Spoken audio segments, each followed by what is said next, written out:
Am I the asshole for not taking my girlfriend's side after she embarrassed my friend? Throwaway because my girlfriend knows my main Reddit.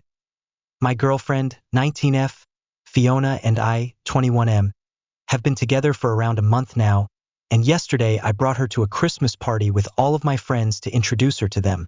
Fiona got along with all of them well, though she was understandably a little shy. It also make it difficult for her that most of my friends and I are international students, whereas she's born and raised in North America. For context, Fiona doesn't like to cause conflict and often is okay with letting things slide to keep the peace. However, if she's angered, she's also the type to say something and can be a bit of a hothead. That being said, she's extremely sweet and understanding, which makes this situation all the more bizarre for me.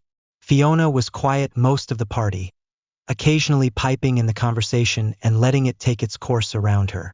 She was holding a bag which I found out today is pretty expensive, around $2,700. My friend Celia pointed out her purse and asked where she got it, to which Fiona explained that it was a gift from her parents. At this, Celia asked what Fiona's parents did. Fiona told her that her mom was a stay-at-home mom and her dad worked in the oil field, and Celia made a face and said, "You know, digging oil is horrible for the environment." At this, Fiona asked Celia if the clothes she was wearing was made of polyester and nylon, if she participated in fast fashion, if she took planes or used solar-powered energies primarily. And then she asked Celia if she drew the line for being environmentally conscious at someone working hard to support their family. Fiona's tone was light, but I could tell she was angry. The rest of my friends laughed and told Celia that Fiona had a point and moved on. But Celia went quiet afterwards and left soon after. This morning, I got a text message from her that Fiona was extremely rude to her, and that she didn't feel comfortable attending parties where Fiona was present anymore, and that while she didn't want to tell me what to do, that she thought I deserved someone better and less snobby. When I told Fiona, she went quiet and told me that the reason she snapped at Celia was because she was purposely acting as if Fiona didn't exist and being snide towards her. I tried to argue that Celia never said anything off-putting save for the oil field comment, and that Fiona should just apologize to keep the peace, but Fiona refuses and says I didn't pick up on it because I'm a guy and girls have subtext. Now Fiona and Celia are both upset with me, and I feel bad for putting them both in this situation. Am I the asshole for not picking Fiona's side? Update: we broke up. I'm dating Celia now. Just kidding. I apologized to Fiona for not immediately standing up for her and showed her this thread. She's been reading it for the past 2 hours laughing. She has not broken up with me, and I've sent a sternly worded text to Celia telling her that she was being rude and obviously attempting to pick a fight. Celia apparently tried to shit on Fiona to a couple friends, snidely remarking that she's rude, but they acted confused and told Celia she was mistaken. From what I picked up from conversations with friends, Celia was not in love with me as some people suggested, just jealous of Fiona. Also, it is normal in the country Celia is from to ask about parents' occupation, and Fiona said it wasn't weird for her to ask about where the is purse from, as she gets it a lot. I am deeply humbled and will now be thoroughly rethinking the way I behave in relation to my girlfriend. Thanks. Am I the asshole for gifting a snow globe against my wife's correct predictions? Our daughter, 8 years old, asked for a snow globe for Christmas. That's all she wanted. My wife said no because our daughter is not good with fragile stuff. My wife said daughter will end up smashing it right away. I insisted because maybe she won't break it. Also, it's what she wants for Christmas. Even if she ends up breaking it eventually, at least she'll get to enjoy it first. We had our Christmas party early just now, because my wife will be out of town on Christmas Day. Anyway, our daughter opened her present. She loved it and she was hugging it and dancing around with it. My wife starts screaming, "You're not being careful. You're going to break it." Daughter dropped it. It shattered. Our daughter is devastated. My wife says all this sadness could have been avoided if I hadn't insisted after she said no. I say our daughter only dropped it because my wife's screaming startled her. It startled me too. To someone who doesn't know my wife, the snow globe might seem irrelevant. You might say I shouldn't insist against my wife's preference in any situation. But my wife is not like most people. She says no for everything. She told our daughter to stay in the dark because she didn't want to buy a replacement light bulb. She's ridiculously stingy and very strict with our daughter. So it's up to me to determine every time if her saying no is actually normal, or if it's another weird one where I need to insist for my daughter's sake. But now, since the snow globe did get broken immediately, as my wife predicted, I'm second-guessing my instinct on this one. Am I the asshole for telling a woman to stop humming during a classical music concert? My fiancé and I enjoy going to live classical music concerts as a special date night. Yesterday, I spent $110 on 2 front-row seats for holiday music we were excited for. Not even 15 seconds after the music started, the woman directly behind me began loudly humming with the music. At first, I tried to ignore it, hoping she'd stop, but she just kept going. It wasn't subtle, it was loud. You could see her being overly touchy with her husband as well, and she was clearly drunk.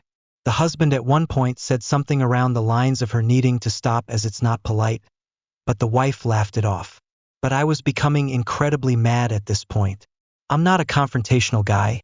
I hate confrontation, but I was just brewing the entire time. But my fiancé seemed to not have directly noticed, so I didn't want to cause a scene or ruin her night. But 30 minutes into the concert, I told my fiancé I needed to say something. I can't hear the music, and I was frustrated. That's when my fiancé noticed and told me it's okay and not to make a scene. Maybe 5 minutes later, the woman behind me begins singing. Straight singing. If you're not familiar with classical music etiquette, you don't sing, you don't hum, you don't make sound, you don't tap your feet. This is when I turned around, directly looked at the woman and said, "Ma'am, please stop." The woman looked confused, asked me to repeat, and I said, "Ma'am, please stop. I've been listening to you the entire concert." She then hand-waved me away out of embarrassment. The husband didn't even want to look at me. He looked embarrassed. I could hear others laughing after I said that to her. You could hear the whispers of others giggling and repeating what I said to their significant other. But guess what? She didn't stop. She tapped me on the shoulders 5 minutes later to apologize, and I waved her away.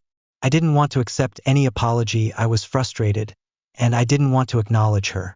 If it wasn't for my fiancé being able to enjoy most of the show, I would have asked for a refund or for someone to ask her to leave.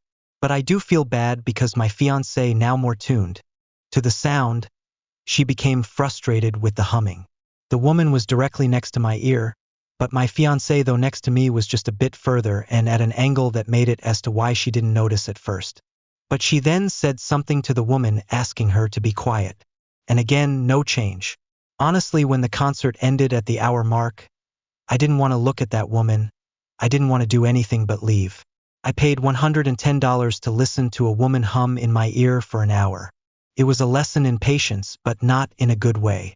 So, Reddit, am I the asshole for telling her to stop? Should I have escalated it to staff or handled it differently? I genuinely am not a confrontational guy. I've never been in this position before.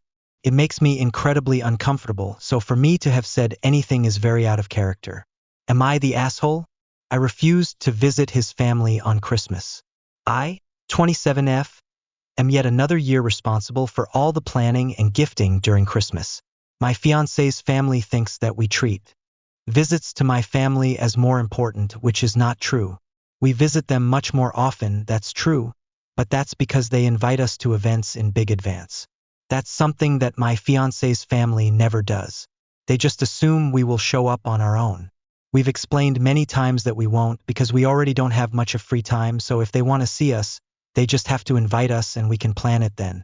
Anyway, my fiancé, 26M, did not put any effort info planning visits or any gifts on Christmas since we met 3 years ago. So last year I made it extremely clear. Next year I will make plans on my own for us. If you want to take part in it, you can, but if you won't, then I'll assume you're okay with anything I planned. He was okay with it. This year I did not get any invitation from his family nor him, not a single word about organizing anything. I knew I could ignore them completely based on our last year arrangement, but I knew it wouldn't be fair. I called and invited us to their Christmas Eve, which they assumed we will show up for anyway. But the rest of the days, I planned all with my family and relatives. Today, 23.12. He informed me that we are invited to his family living 2 hours drive away on 25.12. I said no, we have plans. He got really mad and said that it's not fair that my family gets 3 visits and his family only 1. I reminded him about our talk last year, but he said I should confirm my plans with him anyway. I told him that he could have asked and I'm not going anywhere. He can go himself, but it will not sit well with me and there will be consequences for our relationship. Am I the asshole? Edit to clarify 1. It's not about families. It's about my fiancé. He was supposed to make an effort to at least call his family or start any conversation so I could have details and could plan visits evenly. He did not and then got mad when I made plans based on what I know. 2. I am the a-hole for not starting the conversation. I was disappointed with how it went last year. That's why I've taken his declaration he'll be fine with what I decide if he does not show interest. I wanted to make a point. If you aren't invested, consequences are on you. 3. We are spending the most important day, Christmas Eve, with his family. It was all my decision. The rest of the days are planned with my family. It's only a couple of hours a day. It's not like every second is planned. I just won't go on 4-H ride both ways to see his cousins now that plans are already made. 4. It's not that my family sends formal invitations. They call and say, hey, wanted to know what are the plans. We are meeting there and there, what do you think? His family doesn't contact us at all. It's more like his sister calls if she can come with us and we are like, but where? Am I the asshole for telling my coworker to stop printing personal stuff at work? I 34M. Work in a small office where we all share one printer. It's always been like an unspoken rule that the printer's only for work things. Lately, my coworker Jane, 29F, started printing her personal stuff. At first, it was just a recipe here and there or a page or 2. But now, she's printing huge stacks like travel plans, tax stuff, even coloring pages for her kids. Last week, I had to print an important report for a client meeting, but her stuff jammed up the printer queue, and I got delayed. I asked her about it and she just laughed, saying she didn't think it'd be a big deal. I told her seriously she should print her personal things at home. She rolled her eyes and said I was being dramatic. The office manager overheard and backed me up, but now Jane's mad and barely talking to me. She's also telling other coworkers I'm a snitch. Am I the asshole for asking her to stop using the work printer for her personal stuff? Am I the asshole? My relative took some toys for her grandkids without asking me. I have various family members visiting with their kids around the year. They bring their kids, and as the fun uncle, I take them around town and see the sights and parks. This time I had a pile of new toys that I had been saving to give to a charity, and this relative, Heather, asked me why I had so many. I explained the situation and that I was giving them in remembrance of my mom. Since she loved kids, Heather then mentioned that her very young granddaughters might appreciate a couple of the toys too. I just looked at her and said, no, it's not that I don't give the kids and the family presents, but these were not for them. We didn't discuss it again. The following day, Heather left to go back home whilst I was at work. When I returned, I was told by family that she had asked them if she could take a couple of the toys. Now Heather is quite forceful and the other family member was a bit cowed and kind of just mentioned maybe she should wait for me to get home. Heather overrode their objections and took the toys and left. I was obviously pissed when I got home to that news and rang her straight away. She claimed that the charity, it's a children's hospice, wouldn't miss a couple of toys and it was too late now as her granddaughters had already opened them and loved them. Heather said it sounded like I was calling her a thief, and she didn't appreciate that, and now I had spoilt the joy she would have at seeing the little ones playing with them because of my implication that she had stolen them. I was so furious that I slammed the phone down and didn't speak to her again for around 4 months now. During that time, she would ring, and my other relatives would answer the call and chide me for not forgiving Heather. When I finally did talk to her, she said she would no longer allow herself to feel guilty for what she had done, and I could not sit in judgment over her and make her feel bad. Now I know she's a complete and utter a-hole for what she did. But my family are telling me to drop it as it's been months and I'm causing an unnecessary fuss. I have decided to be civil since she's ill, but I really can't forgive her for not only taking those toys but also not being able to feel like I can trust her my home if she ever visits again. So am I the a-hole for still being a judgmental B***starred and not truly forgiving her? Am I the asshole for using my driveway to load up kids and granny after a family party? Update. It's dark now. The following night from the incident, if I stand on my sidewalk, I can see directly through their front window and see what they're watching on TV. TV is mounted on the wall that faces their front window and my house. Not a shred of window treatment in sight. Incidentally, I can also see out of the back of their house. Maybe they just hate curtains. Edit. I looked at cam footage and only one car had lights on for more than a minute. 4 or 5 cars just left straight away. 2 stopped. One turned lights off right away. The other didn't, but turned them off the moment they understood what the yelling neighbors were saying. The neighbors then said the parking/idle lights were also too bright and asked, "Are you too stupid to work your own F***king car? Turn them off." And they were already off. My husband, 31M, and I, 38M, have lived in our house for 6 years. We don't have a garage and share a driveway with a neighbor we love. We typically have a few big parties a year. 2024 has been rough with some mental health issues and significant losses. So last night's big family gathering was refreshing and fun to have the house all decorated and full of loved ones again. Most of our guests parked behind our house. Many had kids and gifts to load up when it was time to go. I helped Grandma ADF get in her daughter's car and went back inside. My husband helped his sister and her husband load up their 3 girls, 8, 6, and 4. Suddenly, the neighbor across the street came charging up the driveway, screaming about headlights in her front window. Her husband was also yelling from across the street. The kids were visibly upset and crying when the woman got up to our porch. The kids' parents yelled back at her, mostly asking her to calm down and stop yelling. They turned their headlights off the second they understood what the problem was. Then the husband, still on the porch yelling across the street, says the parking lights are also too bright. After some back and forth, my husband, sassily, but with a smile, told her to get off the porch and go home because her screaming was making the whole departure take even longer. He told her to call the cops if she wanted to, but this was the last car out. I can see their window as I type this. Not a shred of curtains or blinds or anything. They were upset because they were trying to watch TV and the headlights from our driveway were blinding them for about 30 minutes between everyone leaving the party combined. Are we assholes for using our driveway? Am I the asshole for canceling electricity service at my ex's place when I have no way to contact them? So we were on good terms until a few months ago. He's got unrealistic expectations and expected his entire home to be pristine clean when I watched his dogs for him for 2 weeks while on a trip. They had an accident in 4 hours alone and he blew up on me demanding I come back and clean up after them. I had told him I was spending time with someone and doing a hobby, and that's what I did. I stayed put where I was and spent time with my boyfriend. X partially paid me for my work over 2 weeks, then proceeded to block me on every platform possible. I only recently realized that the electricity is still in my name after a 2-year separation from my ex, which at first I was okay with due to us having a form of communication. I'd occasionally watch his dogs when he needed me to. We were not together, but if he ever needed a task done or his dogs watched, he'd pay me and we wouldn't ever see each other. That was that. When his debit card expired, he'd send me the information and I'd put it on the account for auto-drafting. It was simple and very hands-off for him.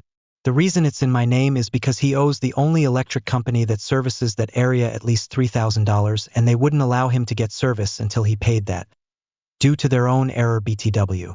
We had power for at least a year or 2 without them charging us, and I had thought it was auto-drafting from his account. When power was cut, I just said I'd get it in my name. I want it out of my name. I don't want something to happen and it appear on collections.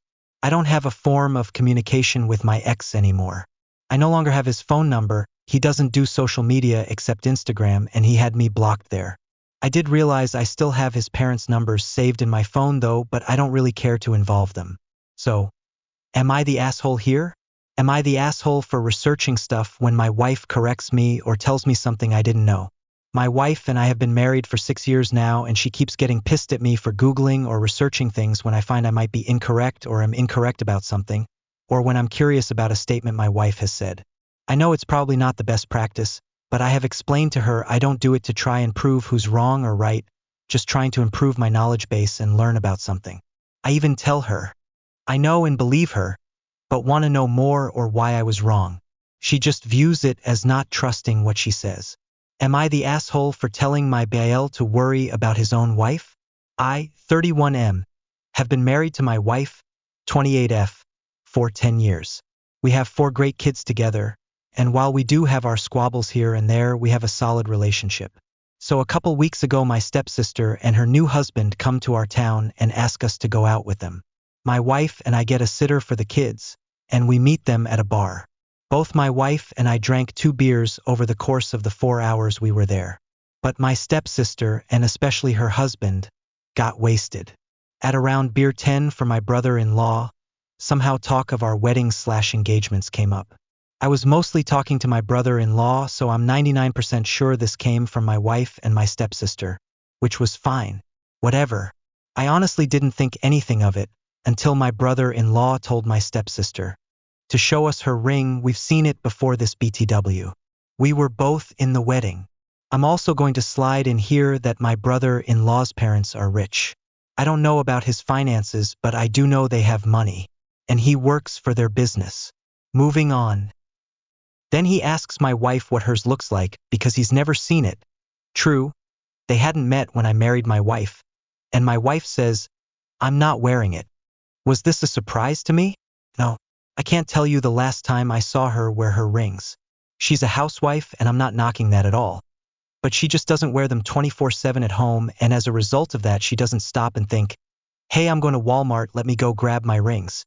Anyway, my brother-in-law makes a big deal of it, basically saying she would wear them if she cared about our marriage at all, pointing out that I was wearing mine, and I was, but to be fair, it came in like a 6-pack on Amazon. They're the rubber ones. If I lose one of them and I have more. Now, I don't care about people having opinions. But what I do care about is when they're trying to drive those opinions home to the point my wife feels bad about herself when she's done nothing wrong, and that's what started happening. After both our wives go to the bathroom later and he went in a little more to me with things I won't say here, it ended with me telling him that I could trust my wife with or without a ring. If he couldn't trust his even with one, maybe he should worry more about that and not whether my wife wears the rings I paid for. Me paying for them was a really big thing for him for some reason. Since then, I guess he's been shitty to my stepsister about her wanting to come for Christmas with our family and blamed it on me, and when I talked to my dad, he told me that they weren't coming because of what I said. Now other family members aren't coming because they aren't, and I guess it's a thing and it just feels stupid. Was I wrong? Am I the asshole for not helping my 23F husband, 25M, get ready for work? My husband is furious with me and I'm a little conflicted. We had some friends over last night until 2 a.m. Unusual for us, but we haven't seen these friends in a while, so we were catching up. We went to sleep in good spirits. My child woke up quite a lot during the night, so I had to console her and basically sleep in her room for most of the night. Finally, just before 7 a.m., she seemed completely out, so I was able to climb into my own bed, but my husband woke up 5 minutes later and scrambles out of bed and yelling at me. Why did you turn off the alarm? I wasn't even in the room. He turned on the lights in the room and ran out. I could hear him thumping about, but I was really tired, so I pulled the blanket over my head and continued sleeping. He banged into the room and yelled at me again. Why aren't you helping me get ready? I just ignore him, and I can hear that he's pissed off by the way he's breathing and walking. 20 minutes later, he's out of the house and left all the lights on everywhere, and he texted me that he's upset with me. That's the situation, but here's the thing. First, this is usually the normal time that he gets up, and I usually don't help him in the mornings, but he keeps asking me to. Second, I wasn't always a stay-at-home mom, still work from home about part-time. I only recently started it 2 months ago upon his request, and before that I was a full-time working mom, and before that I was the sole breadwinner working overtime while he went to college. Do you know how many times he's helped me get ready when I had to get out of the house by 6 a.m.? None. 0. When I was the sole breadwinner, I woke up at 5 a.m. and he woke up at 10 a.m. And then when he got a job, he woke up at 7 a.m. I always made sure to be quiet and not wake him even if I was late. He has never made me lunch, breakfast, or dinner. Yet, he expects me to have all that ready for him. So am I the asshole for not helping him get ready? This is important because I have a wall of text I want to text him about how unfair I think his expectations are. Am I the asshole for waking my BF up after he passed out in the toilet? Am I the asshole for waking my BF up after he passed out on the toilet? My BF had a really long day at work and was caught in a storm, so he got back around midnight.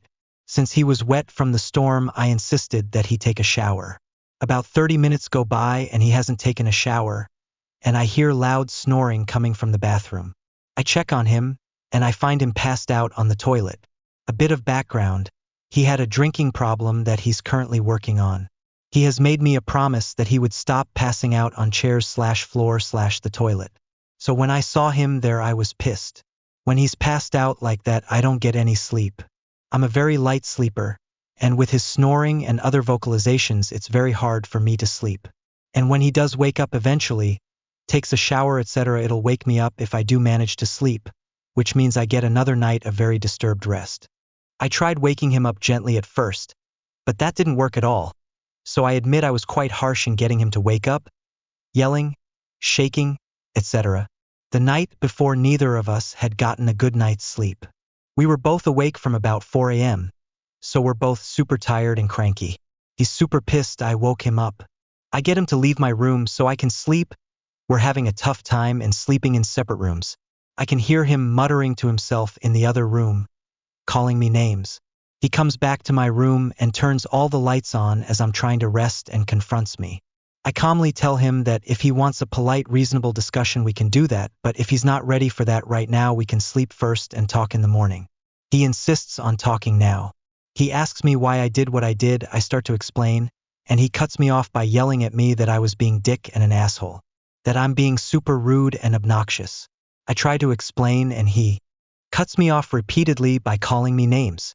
I tell him it's not fair of him to ask me for an explanation of my actions and then not even let me explain without calling me names. He goes off on a tangent about how he can't get any peace in the bathroom like this morning when I didn't let him have any peace, and how he had to lock the door to get any peace. I knocked and asked if I could come in to get the antibiotic cream I forgot inside. He said he was on the toilet. I left. I had no idea he was so bothered by that. After that tangent, he tried to slam the door on his way out. I point out that he's being an asshole right now.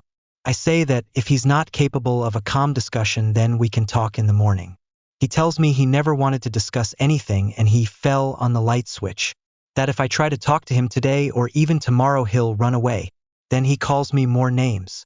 I leave and say goodnight. While I'm in my own room, he's yelling at me about how he's grateful he didn't come back home earlier, and how he would be happier homeless. Am I the asshole for waking my BF up while he was passed out on the toilet? Am I the asshole for accusing my grandma of lying to everyone? Me and my grandma had an argument over text not too long ago. Everyone was supposed to go to New York for her birthday. I didn't know about this until a week before the trip.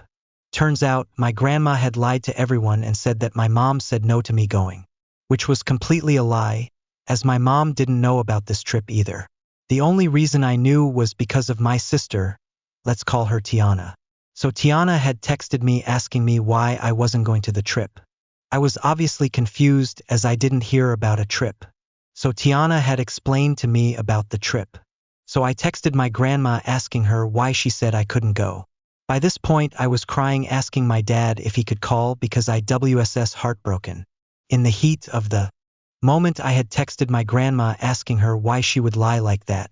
Then she explained that I didn't like the previous trip to Atlanta due to her now husband doing nothing but spoiling his kid. For an example, we were supposed to get seafood, but her husband's kid didn't want seafood, even though they served chicken nuggets, burgers, fries, etc. at the restaurant. So instead we got Pizza Hut. That is just one of the many things that happened during the trip. I had explained to my mom that I didn't like that fact, but otherwise I loved Atlanta. Circle back to the texting, I called her a liar and a bitch because the way she didn't try to fix the problem and instead removed me from the trip. Am I the asshole? Am I the asshole? Roommate is breaking lease and wants me to pay half of the breakage fee. So, to start things off, I am listed on the lease as an occupant and my roommate is the tenant. They told me 2 weeks ago that they would be moving out to live with their girlfriend and that we would both have to split the breakage fee half and half. The landlord agreed to 2 months of rent, which would be $1,250. I plan on moving back in with my mom. This doesn't really make sense to me, as he was the one that decided to move out and break the lease. Also, I'm pretty sure as an occupant I can leave the property whenever I want without having to pay a breakage fee. It feels like if I'd pay the half for my roommate, I'd basically be giving him over $500 to just move out. Part of me also knows this would dent our friendship, but I feel like his decision already has. I'm basically broke and paying that half when it really doesn't do anything for me. His girlfriend is also paying for everything when he moves, so he doesn't have to account for moving expenses, whereas I have to pay expenses again to move back to a place I just moved out of 3 months ago. Am I the asshole for leaving my dad's house when he told my kids to stop watching TV back in my hometown for Christmas with wife and 2 boys 9 and 7? Staying at my dad's house, which is kinda cramped and uncomfortable, but he always insists we stay the night at least for a couple nights when in town. He's kinda lonely, but I have 2 sisters who live nearby to him. He downsized a few years ago, and I've never liked the house as an overnight guest due to the size. Cramped rooms, small backyard, and my boys love to be active and play sports, etc., and inevitable boredom setting in. This morning, I took the boys to the local batting cages for a 2-hour lesson with my nephew, college player. When we get back, I let them watch TV and just lounge around because there's nothing interesting to do there, and it was raining outside and it's winter break. They get bored with board games and stuff like that easily. After about 2 hours, my dad starts to make passive and negative comments about the shows they're watching, which are mostly baseball-related YouTube videos, think top plays in MLB history, etc. He can't hear well and can't have conversations easily with them. Then he starts telling them to turn off the TV and do something else. This irritates me, because I know there's not much else for them to do, and he offers no alternative because he can't interact with them easily due to hearing issues. Also, I knew some of their cousins would arrive soon, which the boys were excited about. He basically expects me and my wife to entertain/interact/play with them while he just watches. Here's where I might be the asshole. After one of his comments to stop watching, I told him sternly I'd handle it. He shouldn't be telling them what to do when I'm present. He then made another annoying comment, and I got slightly loud telling him there's nothing else for them to do and he's offering no alternative. I was pretty heated, so I took the boys to the mall. I just wanted to get us out of there. He asked if he could go with us and I said no. My wife in this whole situation is pretty much a saint, trying to be neutral, respectful, and helpful. Although I wish she would have sided with me more forcefully, but I see the awkward situation she's in. She has a good relationship with my dad and is always respectful to elders no matter what. So we left to the mall for a couple hours and I politely texted my wife to pack our stuff because I wanted to leave back home, only about 1.5-hour drive. She basically coerced me to just drop off the boys and said we could leave later tonight after the rest of the family left. I'm currently at a sports bar watching MNF by myself. More info. My dad did text me to say he's sorry for offending me and hopes we could work it out. I haven't replied to him because this is a pattern of what happens often, and I'm fed up with it. I've made it clear in the past to everyone involved that I really dislike staying there, and now I know I need to insist on alternative arrangements in the future. Am I the asshole for not spending Christmas with my sister? Hi. TW for child abuse and death. I guess my 22F mother growing up was very abusive in ways I won't explain here. She was already very shitty, but after 2 of my siblings died, she turned into a monster. My older sister, L, 38F I think, was her favorite and not only helped our mother but was also very abusive towards us. When I was 16, my other older sister, Sarah Hole, 34F, took me and my brother Luke, 20M, in because of reasons. After that, we made our best effort to forget about their existence, and even though they tried to bother our lives sometimes, we were luckily able to cut all forms of contact with my mother and Elle, who still lived with her. So we moved on with our lives. However, 2 years ago, Elle apparently sent a message to Sarah Hole's social media. It was basically her saying that she was trapped in a relationship with a terrible man, that after our mother's death she was able to realize that she was also abused by our mother, and she was finally realizing how terrible she was with us. That she wanted to make amends and just wanted to have a family. I don't know all the details and I don't care. But Sarah Hole helped Elle leave, and now Elle stays with one of their aunts in a city nearby. Sarah Hole sends some money for her and her children monthly and occasionally checks up on her, I think. Luke had already gone to study in another city by this point, but he refuses any contact. Me and Elle follow each other on social media and have had like 3 awkward conversations. After all this drama, here's the actual problem. Elle sent Sarah Hole some pictures of her shopping and about how excited she was about having us over for Christmas. Sarah Hole asked her WTF she was talking about, and turns out that their aunt told Elle that we would all be coming over for Christmas. When Sarah Hole told her the truth, Elle called her and kind of begged for at least one of us to show up for Christmas at her house. We had a meeting about it in the household. Neither Sarah Hole nor her husband want to do it. I do not want to do it, and Luke literally threatened to never speak to any of us again if we even suggested he does it. Sarah Hole communicated it to Elle, and she just answered an, "Okay, I understand." Well, their aunt is absolutely blasting us on social media and all over the town about how we don't value family and are excluding Elle while she is going through a rough time. Apparently a lot of people agree with her. Am I the asshole, or are we, I guess? Here.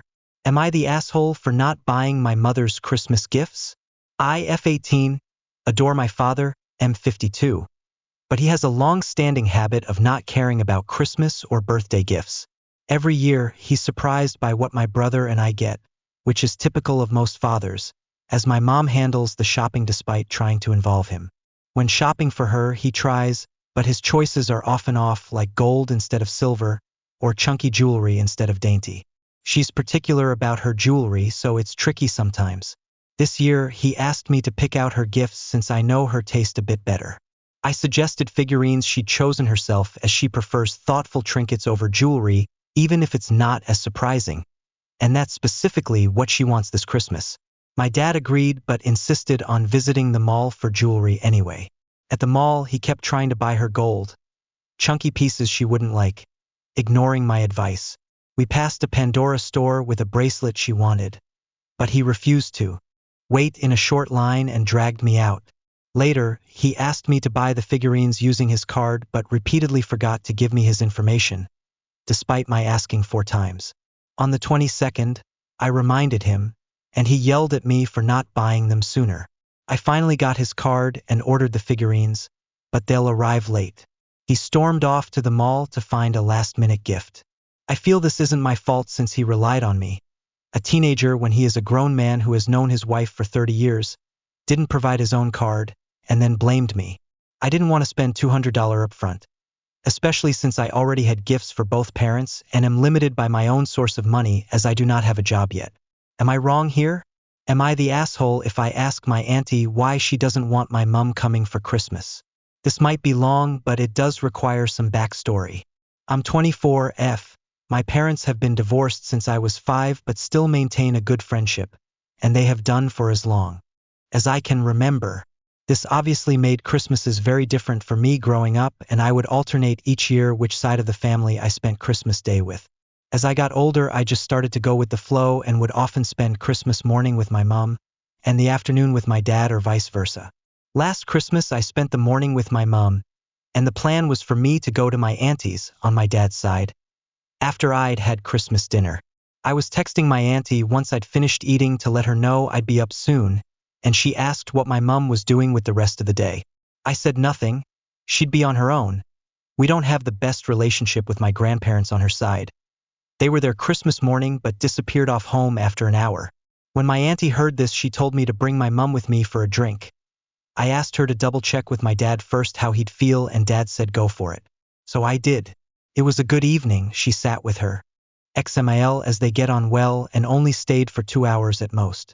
This year I'm working until 2 Christmas Day, and then going up to the same auntie's for dinner. I obviously felt bad leaving Mum, but she was the one who told me to go as my granda on my dad's side isn't very well. My auntie rang me earlier today and said, "Don't take this the wrong way, but we don't want your mum here this year. She shouldn't have even been invited last year." I said okay, no problem, and that it hadn't crossed my mind to invite her anyways. Looking back, however, I am slightly annoyed, as it was my auntie's idea to invite her up last year, and everything went well. I'm just wondering if I'd be the asshole if I questioned what she meant by she shouldn't have even been invited. I understand she may have felt bad knowing my mum would be on her own for the rest of the day, but she also had no obligations to invite her whatsoever, and Mum would have been happy enough drinking wine with a Christmas movie in her own company anyway. Thoughts? Am I the asshole for liking my BSF's ex? I, 16F, met my BSF when we were both 14, and at the time she was dating this guy in our class. When we turned 15, She broke up with him. It was really messy, and he was really depressed. I was never really close with him when they were dating, like we knew each other existed, and he talked to me occasionally, but we never got to know each other on a deeper level. But when she broke up with him is when everything changed. I helped him move on and we instantly clicked. Like genuinely, I never realized how much of a sweet guy he was. He was super funny, like he always knew how to make me laugh, and he's just so cute. I could go on, but eventually I caught feelings. Big feelings. As my feelings grew, so did our friendship.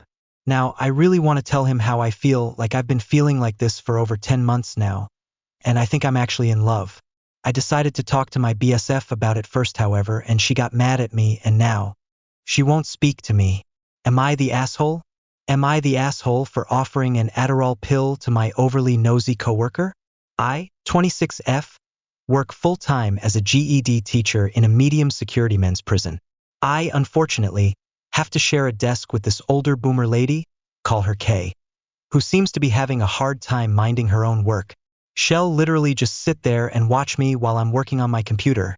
The way we're set up, our desks are next to each other, so she's sitting next to me. I'll come into work some days and she'll be already there at her computer, asking me if I have submitted my required stuff to our boss yet. I haven't even sat down, and yet she's already feeling the need to check up on me like I'm some young child. I started working for the DOC as a teacher 6 months ago, and yet because I'm now at a different unit, she's assuming I don't actually know how to do my job. When she's asked me, I'd respond with yes, I know exactly what I need to do every day and don't need to be reminded all the time. She'd then get defensive and claim that she's just trying to be helpful and wants to make sure I'm getting everything done, then walks out of the office with a hurt look on her face. She'd also ask me if I remembered to hold up my badge to the security box window when leaving the facility, standard procedure that I'm perfectly aware of. I told her, yes, I've been working in the prisons for 6 months now. I'm perfectly aware of what I need to do. I tried having an honest conversation with my boss about how her micromanaging is affecting me, but all my boss did was side with her, tell me to suck it up, and then tell me to just be more teachable because I'm newer. She's only been with the DOC 2 months more than I have. Clown face on Friday. Kay was at it again, so as she started to peek at my screen, I asked her if she would like one of my Adderall pills. I said, hey, would you like me to grab you one of my Adderall pills? I have a stash in my car and am more than happy to grab you one if you'd like one. Kay looked shocked and said no thank you. I replied, are you sure? They really help me focus. And I think they just might be able to help you focus a lot better on your work since you seem to be too distracted by how I'm doing mine. Are you sure? It's not at all a problem, and please know, I'm just trying to be helpful and make sure you get everything done before we go home on break. She looked constipated, got up, and left the room. IDK whether or not she told my boss, but Wita here? Am I the asshole for snapping at my best friend because her boyfriend doesn't want to come to my New Year's party?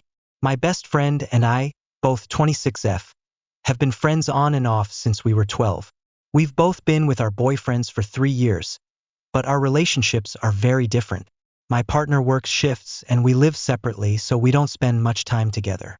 She and her partner rent a flat and live together, spending most of their time with each other. He is clingy and she's told me many times that when she plans to see me, he gets upset about being left alone. I feel like he makes no effort to be friendly to me.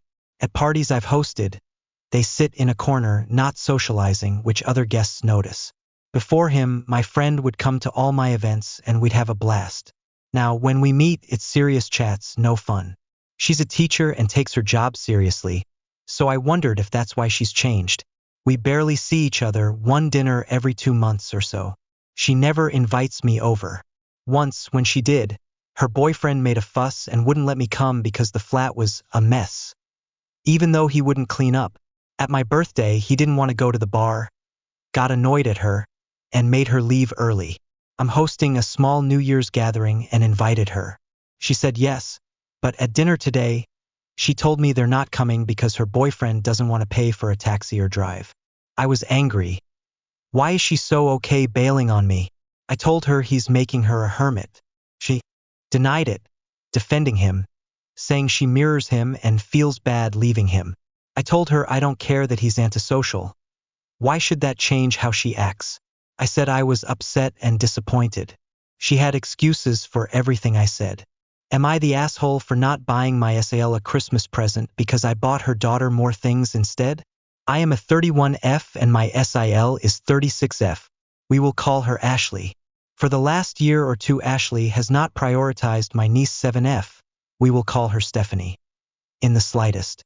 Stephanie's birthdays have barely been celebrated, and she doesn't get parties or anything like some of her school friends get. My niece is very important to me, so I always try to do more when I can just to see her smile. Now that it's Christmas, Ashley did not even plan a holy to make sure Stephanie had stuff for Christmas. I always make sure to get Stephanie things because she is the sweetest little girl and I love seeing her happy face when she opens presents we get her. So this year, instead of getting anything for Ashley, I spent the money I would normally spend getting Ashley's gift to make sure Stephanie got more of a Christmas. Ashley is now angry with me for not getting her anything, saying that I should have still gotten her something even if I wanted to get more for Stephanie. I feel like it's fair because Ashley always prioritizes herself and gets stuff she wants for her all year long. I just wanted to make this one day a little more special for Stephanie since I feel she deserves it. So am I the asshole for not getting her anything for Christmas this year? Am I the asshole for considering suing my husband? I'm currently pregnant with our first child, and I've been married to my husband for 3 years now. He's always worked extremely hard for our family. He's the one who bought our house and supported us financially while I've been at home and focusing on other things. He's been under a lot of stress lately, but I just found out something that's really shaken me to my core. Apparently, over the past few months, my husband has been selling things from around our house. Things that belong to me, to my family, and even things I thought we were holding on to for sentimental reasons. Some of it is valuable, but a lot of it was just personal stuff like my dad's watches or mom's designer bags, gifts, and items I never thought we'd part with. When I confronted him about it, he admitted to selling things, but he insists that he didn't think it would bother me and that he was just trying to make ends meet. He's been going through some financial struggles lately, and while I can understand that, the fact that he took things without telling me, things that were important to me, makes me feel betrayed. I feel torn because on one hand, I know he's worked so hard for our family and has always been the one to provide, but on the other hand, I feel like what he did was wrong. Some of these items are irreplaceable, and I can't just brush this off. Now, I'm questioning whether I should take legal action. I'm seriously considering suing him to get back the value of what was sold, but I feel guilty. He's worked so hard for us, and I feel like a bad person for even considering this. But at the same time, I feel like I need to protect what's mine and what's been stolen from me. Edit. Some extra infos: we're not living in America, so we have different bank accounts. But that doesn't mean we separate the bills and stuff. His money is mine and my mine is his. I am considering a divorce. I was just panicking while writing this post, and I didn't think it had got this much attention. I was working, but because it is a high-risk pregnancy, I had to quit my job. But I am still trying to earn money by selling handmade stuff and giving online lessons. Both of my parents are dead. Those bags and watches can be considered old, and I don't want to sell them to earn money. I'm keeping their stuff as a memory. It's not like my parents are rich. Am I the asshole for not giving my grandparents gift that my mom bought high? So basically, this year is my last year of high school, and a few weeks ago I took my graduation picture. When my mom and I ordered it, we saw that there was an option to Photoshop any imperfections on your picture, pimples and stuff like that. My mom asked me if I wanted that, because I have a lot of acne, and I very clearly said no because I don't want a photo that isn't even the real me for graduation. Today we received the pictures and my skin looked very clear, so I asked my mom if she took the Photoshop option and she said yes. First of all, this incredibly hurt me because that means that my mother does not really find me pretty without the Photoshop option. Like, I wonder how she thought that it would make me feel. Second of all, these pictures were supposed to be Christmas gift for my grandparents, but now I don't want to give it anymore because I don't want to give a fake picture of me. So me and my mom got into a big argument over giving the pictures to my grandparents.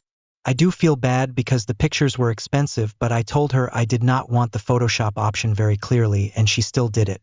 So am I overreacting, or is my mother in the wrong? Am I the asshole mother-in law? Problems and problems. I hate my mother-in-law.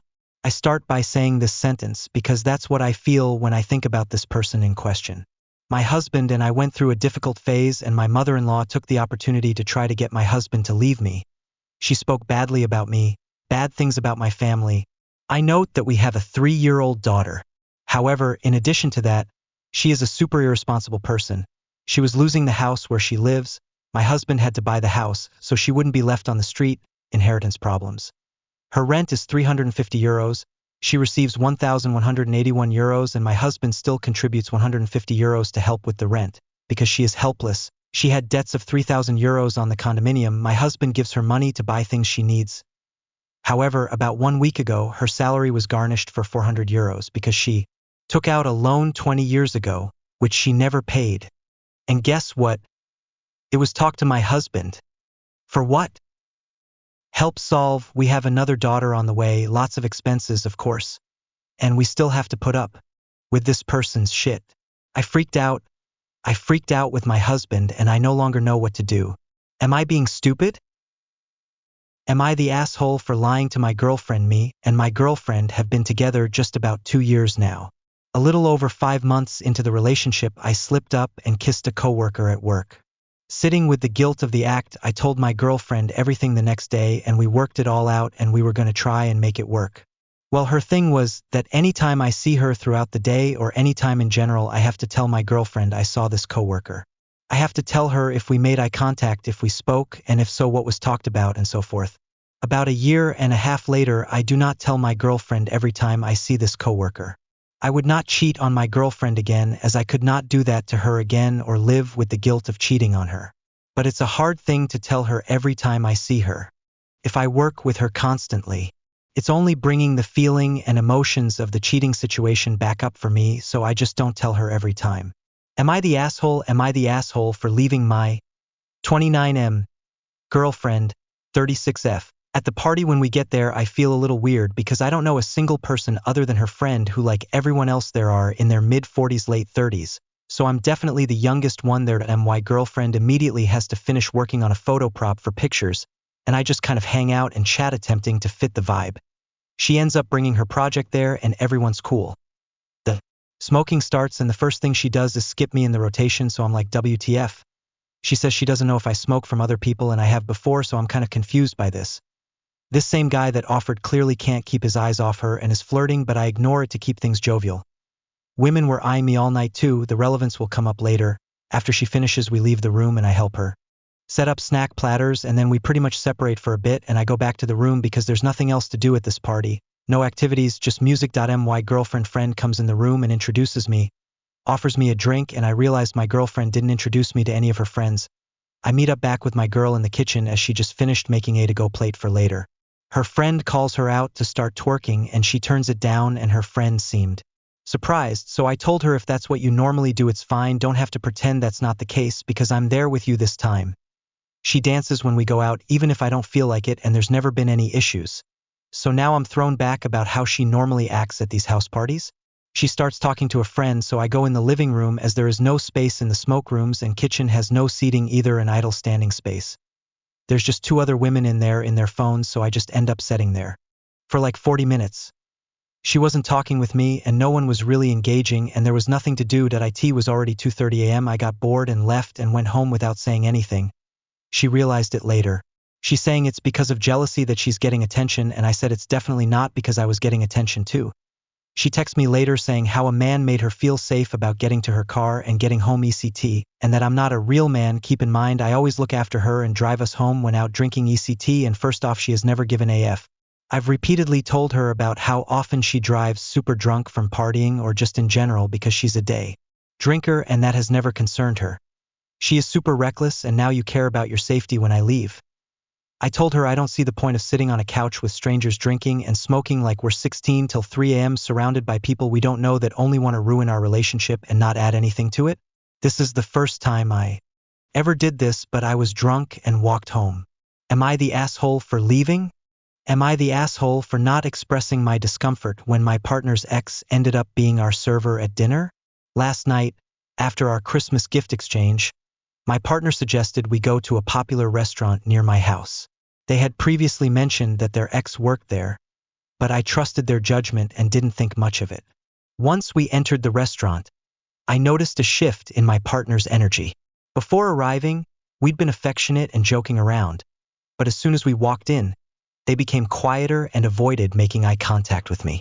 They waved and said hi to their ex, who then ended up being our server.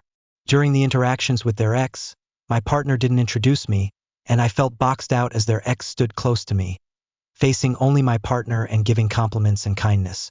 This made me feel invisible and uncomfortable. After we already ordered, my partner asked if I was okay and if there was anything they could do.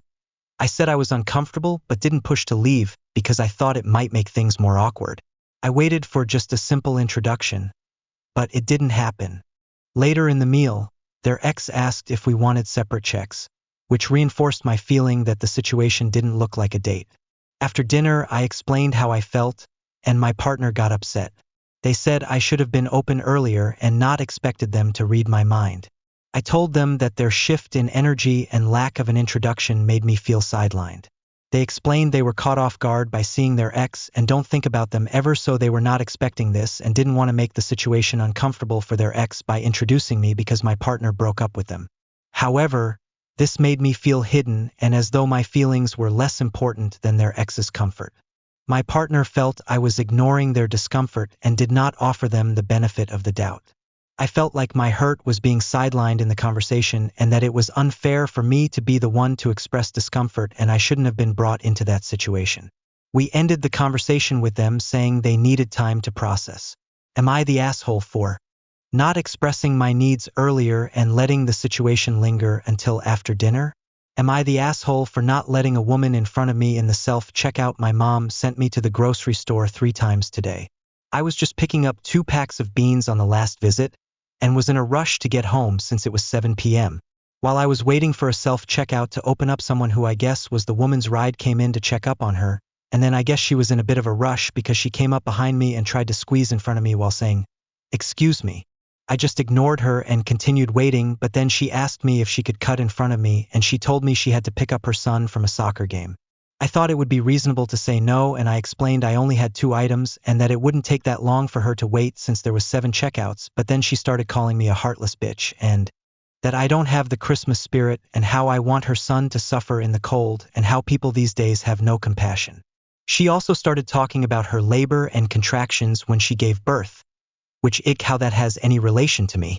Honestly, I was really uncomfortable. It wouldn't be hard for me to just let her go. Usually if someone were to ask and they had less items than me then of course, but I felt like it wouldn't make much of a difference in time. I only have 2 items, and also it's -5 degrees outside and not even soccer season. I don't know, uneasy face. Am I the asshole because I put earplugs in while I slept and missed my family trying to get a hold of me? Pretty much like the title says. I haven't been sleeping well lately, and had a family member tell me the night before that they'd be up early and probably loudly trying to clean the house last minute before the holiday. I had intended to get up with them and work on my own last-minute stuff, work on double-checking and wrapping holiday stuff, and then throwing something together in the crock pot for dinner later. However, I got maybe 3 hours of sleep between wife's alarm for work, other family asleep schedule, and various animals needing to go out, which wouldn't normally be a problem, except that 1. I have seizures and exhaustion is a big trigger. 2. This isn't the first time this week I've been lucky to get a handful of hours of sleep. 3. I've literally been having seizures again lately and my family is at a loss as to why. Meds are being taken / on time, no new diet or antibiotics / meds etc. So, I tried to get a small nap before I went to go start the day. I knew people were probably going to vacuum and overall be loud any minute, so I put in some earplugs and called it a day. Besides, there wasn't anything I needed to be up to help people with, and previously if I didn't get up / start the day, everyone just teased me about sleeping in, and we went about our day.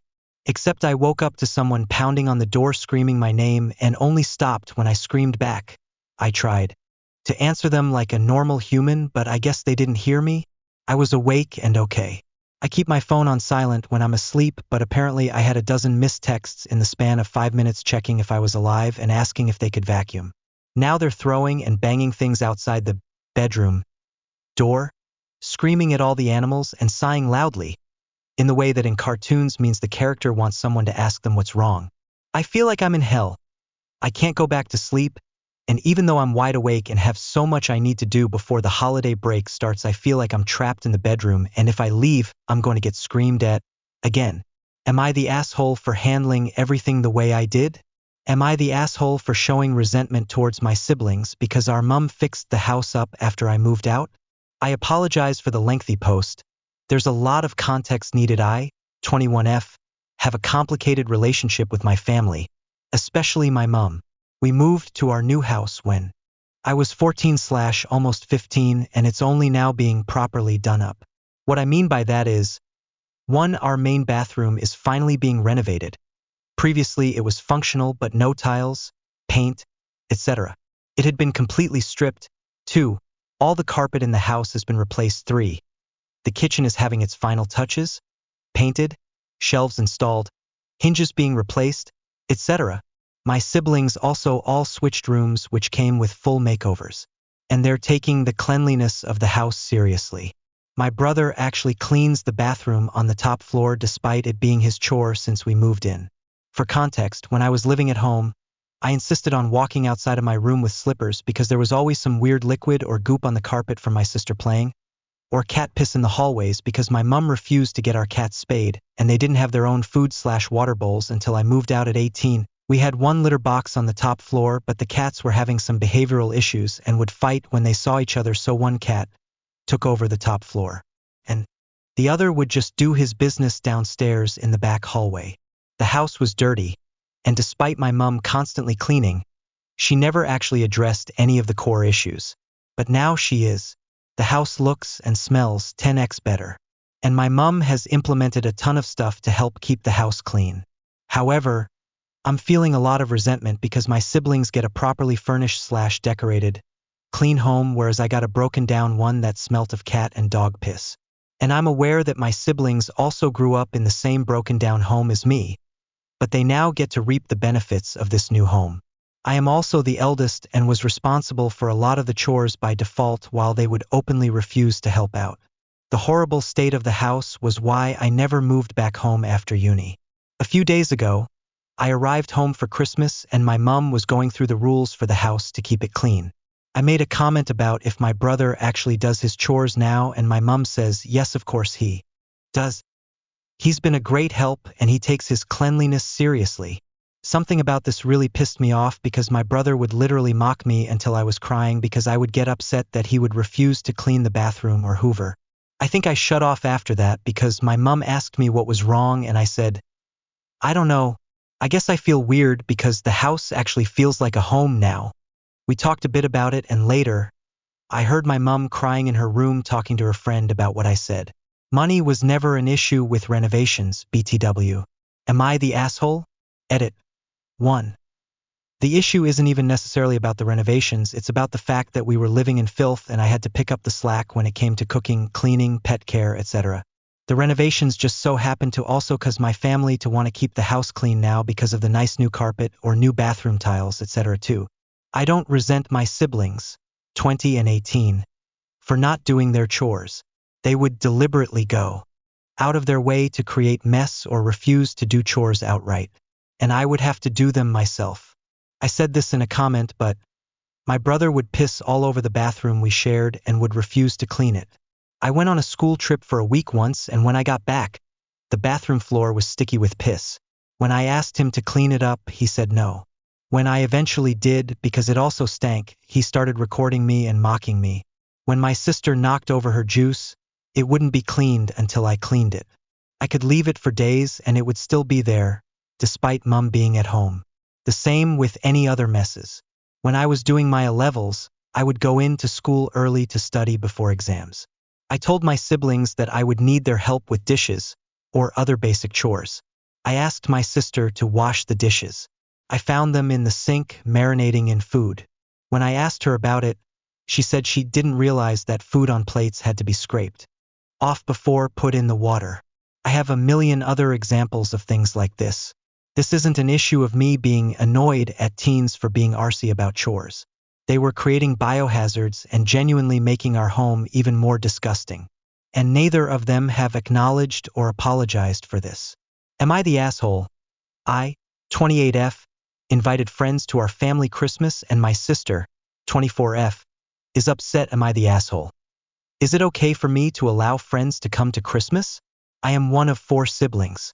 My family loves Christmas Eve and it is everyone's favorite holiday. My parents live in New York and my siblings and I fly into California for the holiday. My parents host and buy all the food. 2 years ago my fiancé and I invited his best friend over to spend Christmas Eve with our family since they had nowhere to go. I asked my mom and my family and they said yes. They came to Christmas and everything seemed fine. This year the same people asked to come to Christmas Eve. I talked to my parents and they were okay with it, so we said yes. My sister, 24F, is now super upset they are coming and is causing a huge argument. She is upset because she feels like we are commandeering the holiday. She is upset no one asked for our input because she would have told us to say no. We asked if they offended her. She said no. She just feels like their personalities take up a lot of space, which is true. She told my fiancé and I we should have called her to discuss them coming and we have offended her for not asking. It has now caused a divide in my family. My fiancé is offended. My mom and dad are upset with my sister for causing an argument and not welcoming people for the holiday. My other sister is upset they are coming. My brother is on my side. My fiancé is super uncomfortable and we now are not sure how to handle the situation. Am I the asshole for allowing them to come? Edit. My siblings and I fly from California to New York. I invited my fiancé's best friend and his wife, so 2 people. Important context. My fiancé's best friend's sister passed away last year and he does not celebrate with his family. They also asked us last minute, 2 days ago. They are driving up from NYC only from December 23rd to December 25th because they want to see us and PTO. At Christmas it is usually my family of 6, whoever has a partner, and 1 to 2 of my parents' friends. Each year we have between 8 to 12 people. My siblings and I are home for 1 week together and we all stay at my parents' house for the holidays. My siblings and I also see each other at least once a month and see our parents 5 to 6 times a year. Other important context. My sister and her partner broke up 2 to 3 days ago, and her partner decided the day before they left not to come to Christmas, which was after we said yes to our friends to come. My fiancé was uncomfortable not because of my sister's reasoning, but because my sister started yelling about the situation at the dinner table and then stormed out of the room. He felt disrespected because she yelled at him, not because of her points about bringing them.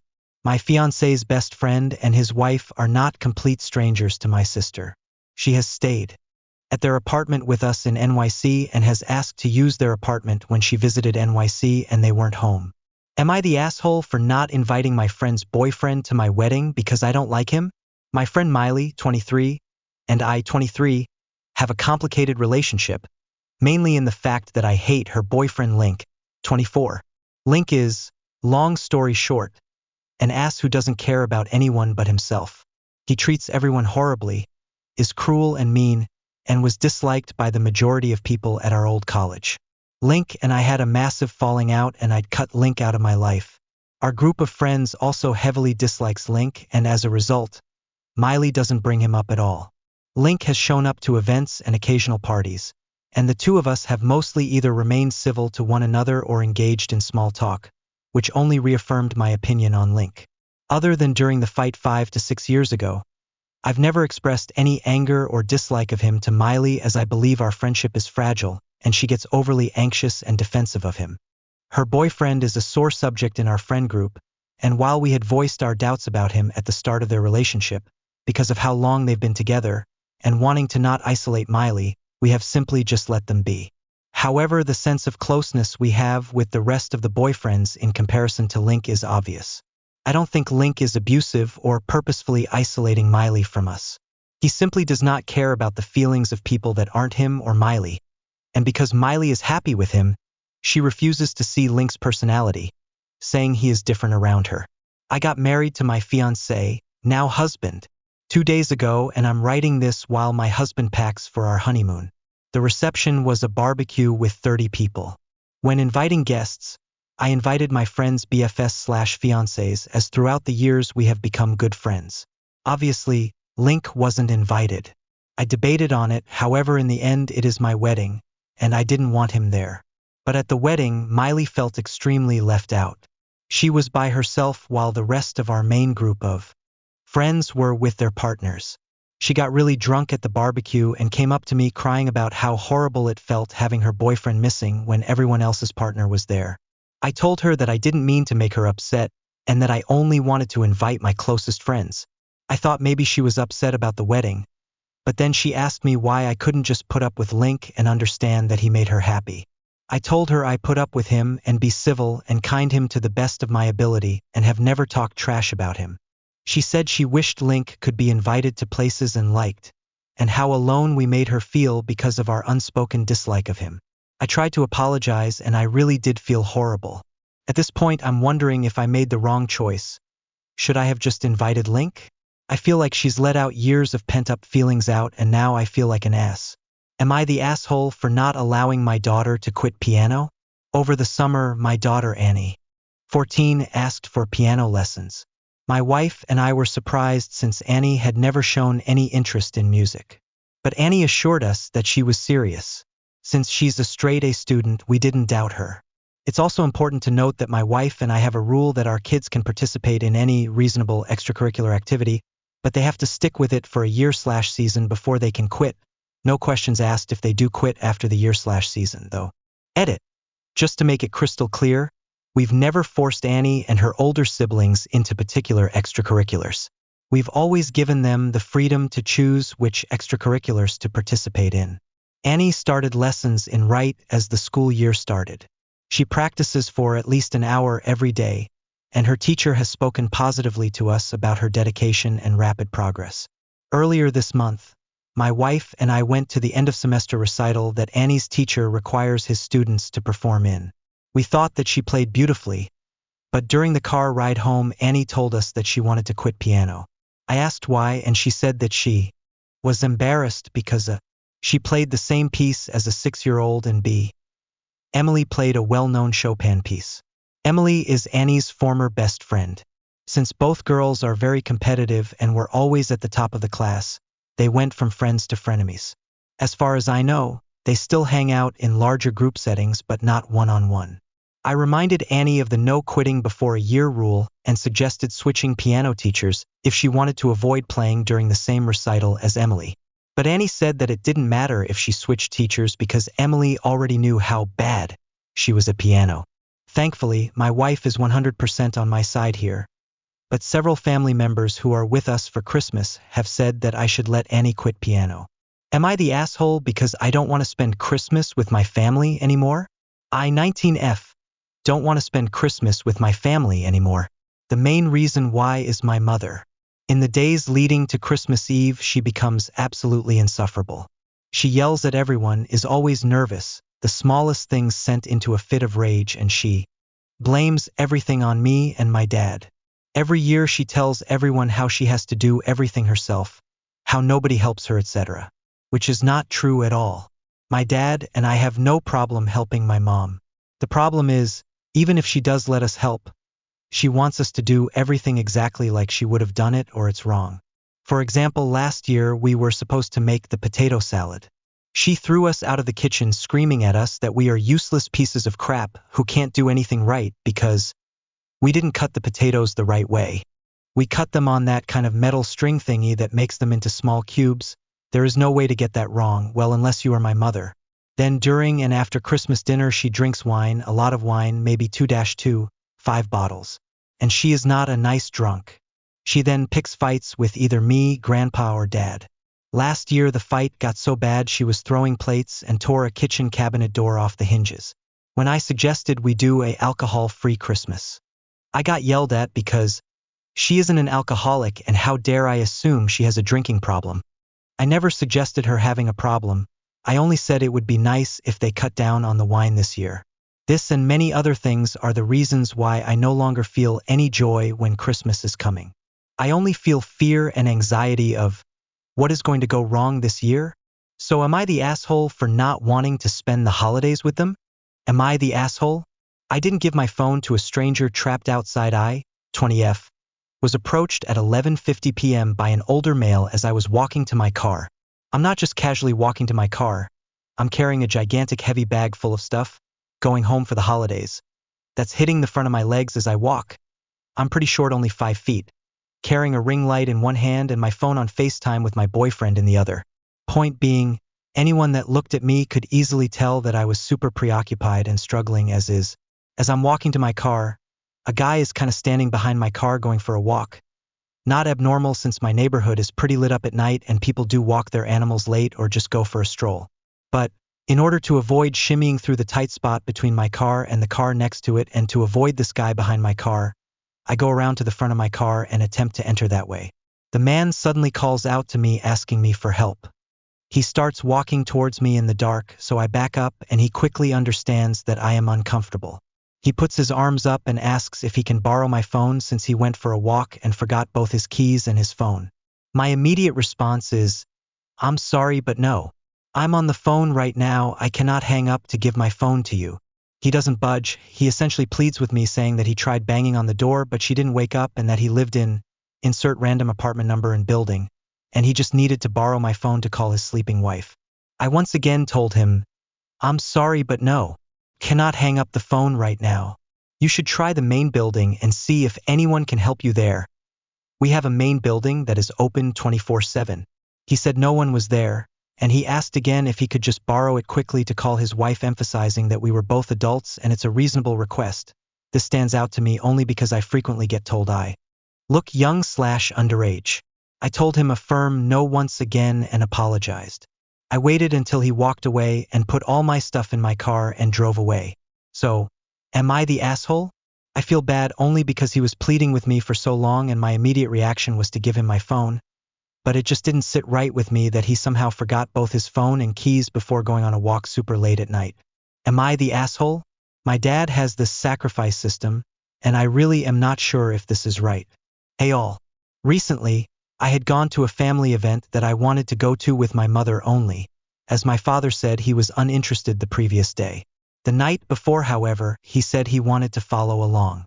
We said we'd be more than happy for him to tag along. When we reached there, we looked around, and when my mother went to the bathroom, I decided to sit at the staircase and wait for her to come back so we can continue together as look-see as a family, and in the meantime while waiting use my phone. My dad had just returned from helping us park the car, and he saw me on the phone.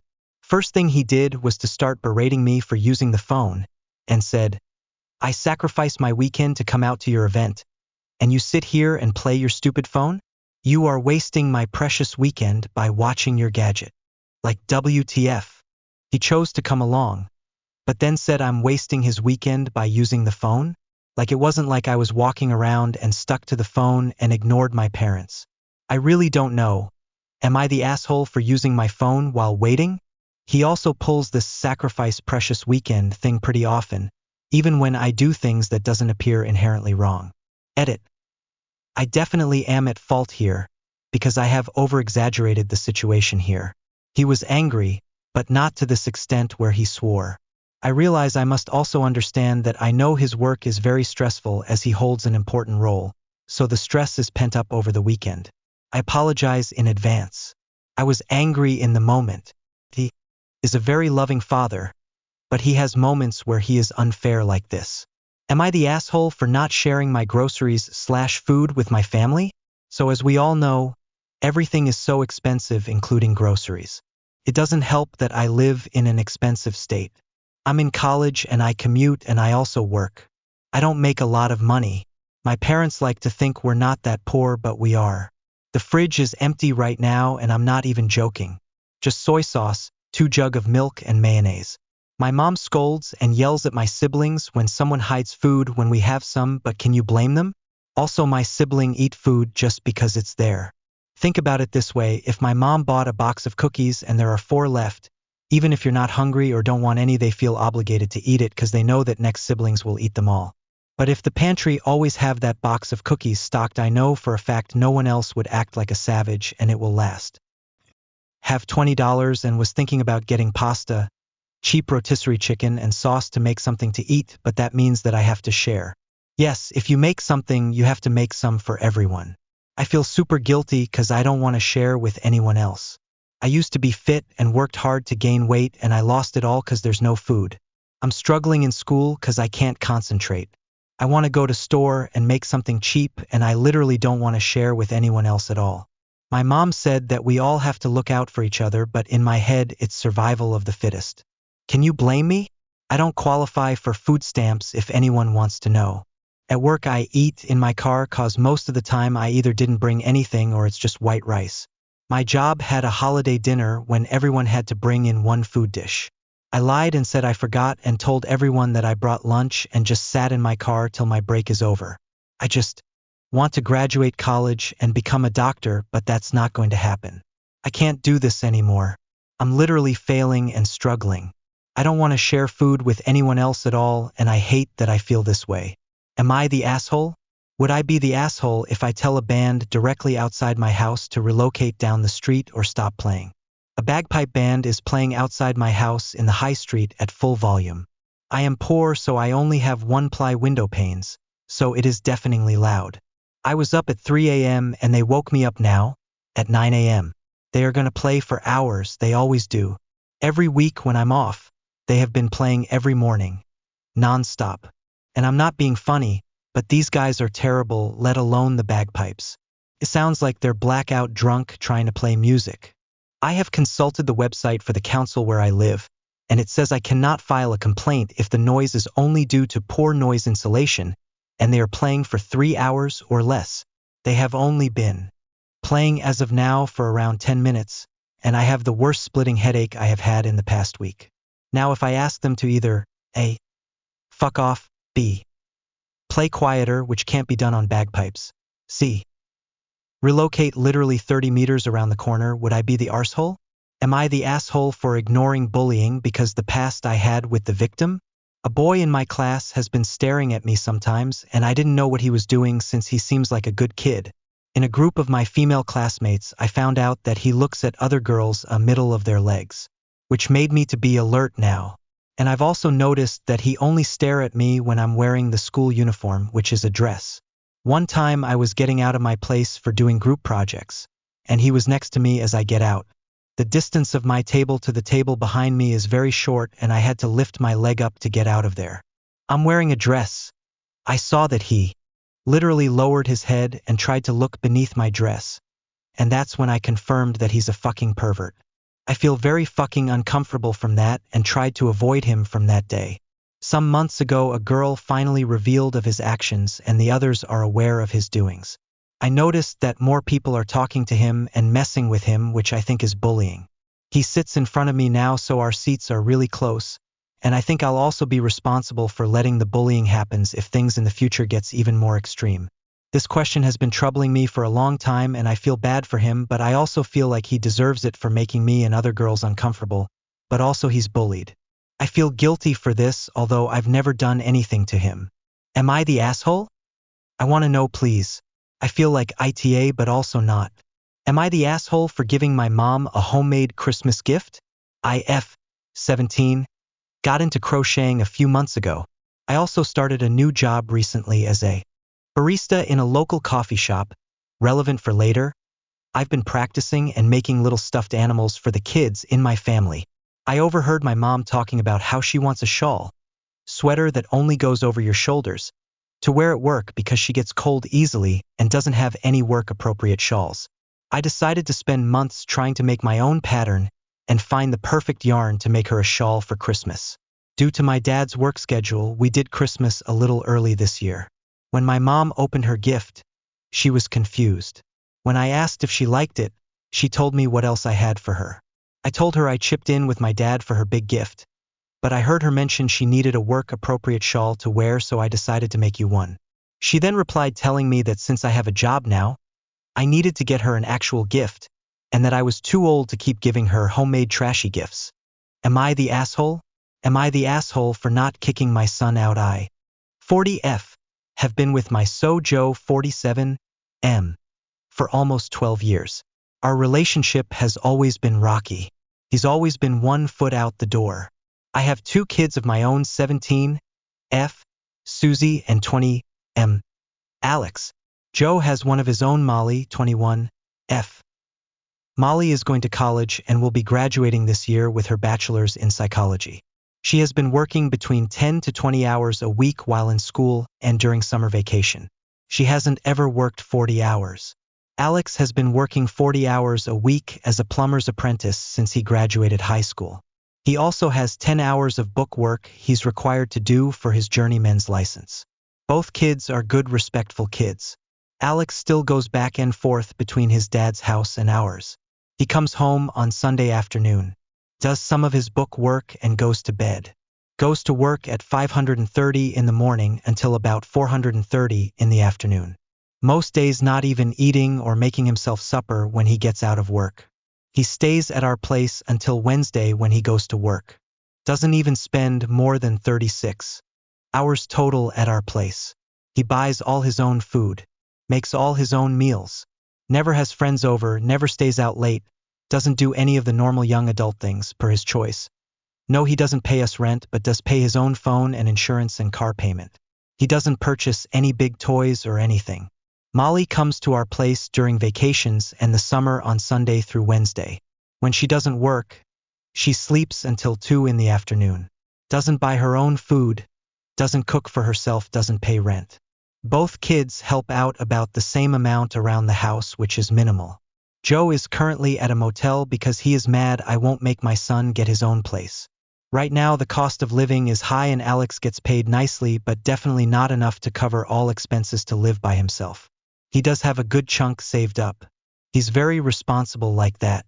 Joe doesn't have a specific reason for wanting him out other than he's an adult working and should be living on his own.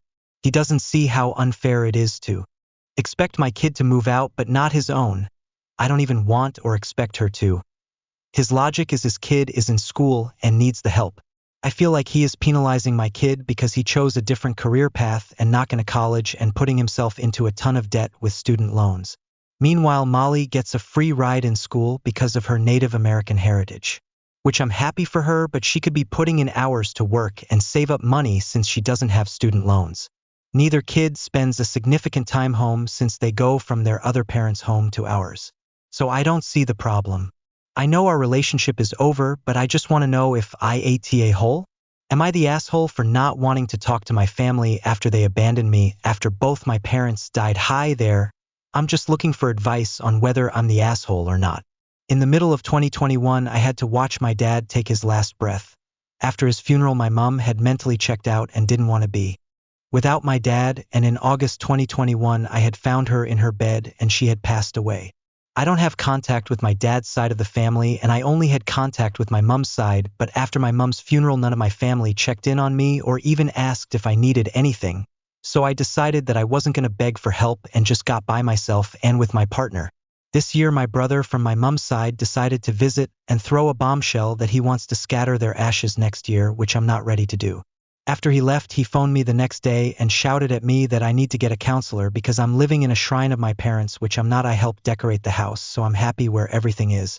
Yes, there's rubbish. I have depression and fibromyalgia, so it's hard for me, but no one has taken my feelings into consideration. And when I told my brother that I'm not ready to scatter their ashes, I got told, well, I better get ready for it as it's happening in January, whether I like it or not. And when I said I felt abandoned, he said, oh, is that what you think happened? People have been trying to communicate with you, which isn't true. But you've got your head so far up your arse, you're being unreasonable, which is far from the truth. No one has engaged with me or anything, so would I be the asshole if I cut my brother and the rest of my family off for not being there for me? Am I the asshole for not letting my mom know about how I save and spend my money? Pretty much the title. I'm a 22M, and I have my own bank account since I was 18. My mom is also with me in the account, but only in emergencies. For example, if I'm deeply sick and can't go to the bank. The bank has its own banking app, and we're given codes to enter the app. I didn't give those to my mom, but she snoops around my bedroom constantly and must have found them. Now she enters the app and checks how much I have, how much I spend, and everything else. And lately I saved up and invested enough for a car. The car cost $8K and I put down a deposit of $4K. I've been working at this place for 6 months, and apparently she thinks that I'm selling drugs and where the money came from. Besides my main job, I have a side income where I'm making FPV drones in my local town, and I've been getting a ton of requests. And she knows, but she doesn't know anything about my hobby, so has no idea how much I make with that. I didn't tell her at first that I had bought a car. I was gonna surprise her. but she saw me in it this Saturday night, and that's when the argument happened. And apparently she thinks it's her own right to know everything about my money, because I'm her son and because she cleans my room the rare occasions I don't do it myself. She used this as an argument. And what's worse is she has her foot in a cast, and instead of working on Saturdays to get even more money, I've been staying home to help her take showers and taking care of our baby sister. I ended up screaming at her out of anger that she has no right to check my bank account without my permission, and if I wanted to tell her where I spend my money I would've. I have no problem, but I do have a problem with her already knowing where I spend my money before I even tell her so. But this was before I was quiet and she didn't even let me speak, and already screaming at me I gave the example of my older sister and asked her if she had my sister bank accounts too. She said yes, because my older sister tells her everything. And I ended up replying that I am not my older sister and I want my privacy. My money came from my employer, not from my mom's bank account, so I think I have some right to keep my stuff private. She started screaming and crying for me to go away. This isn't the first time either, and I've talked to her before about this. And she kept doing it. Am I the asshole? Am I the asshole? My BF farts on me all the time. I'd like to preface by saying I am a 19-year-old female and he is 18. I know that some of you might think, oh, he's just young, blah hole, blah hole, blah hole, but I'm tired of it. He doesn't stop, he's always farting on me and thinks it's so funny. He's farted in my face, he gets behind my butt and farts on it and calls it a fart transplant, and while this can sound funny to some PPL, I can't stand it. I think it's so disrespectful, and I tell him to stop and he doesn't take me seriously. He walks away when I start complaining about it, and he says I get mad at everything and that I start shouting, but I'm so done with it. It's so disgusting and disrespectful. Maybe I'm overreacting? I don't think I am. Also forgot to add in that I have done it to him too, but it's just to get back at him, to show him how it feels, never in his face, just on him, but he doesn't seem to care. He'll just do it 10x worse to me. This also applies to a lot of things I tell him to stop doing and he doesn't. BC, he's just playing around. I'm also someone that gets overstimulated really easily, so I tell him to stop one time before it escalates and I start shouting, but he won't listen. Would I be the asshole if I returned my brother's Christmas gifts because he made a comment insinuating that I'm poor? I'm going to try to keep this brief while including all the pertinent information. I, 27F, grew up in a middle-class family. My husband grew up pretty poor/impoverished and is not in contact with anyone from his family because they were all horribly abusive towards him. Everything he has, he provides for himself/us. We live in a small 2-bedroom duplex with our daughter, 7. We don't have a washer/dryer or even a hookup for them. And we also don't have a dishwasher.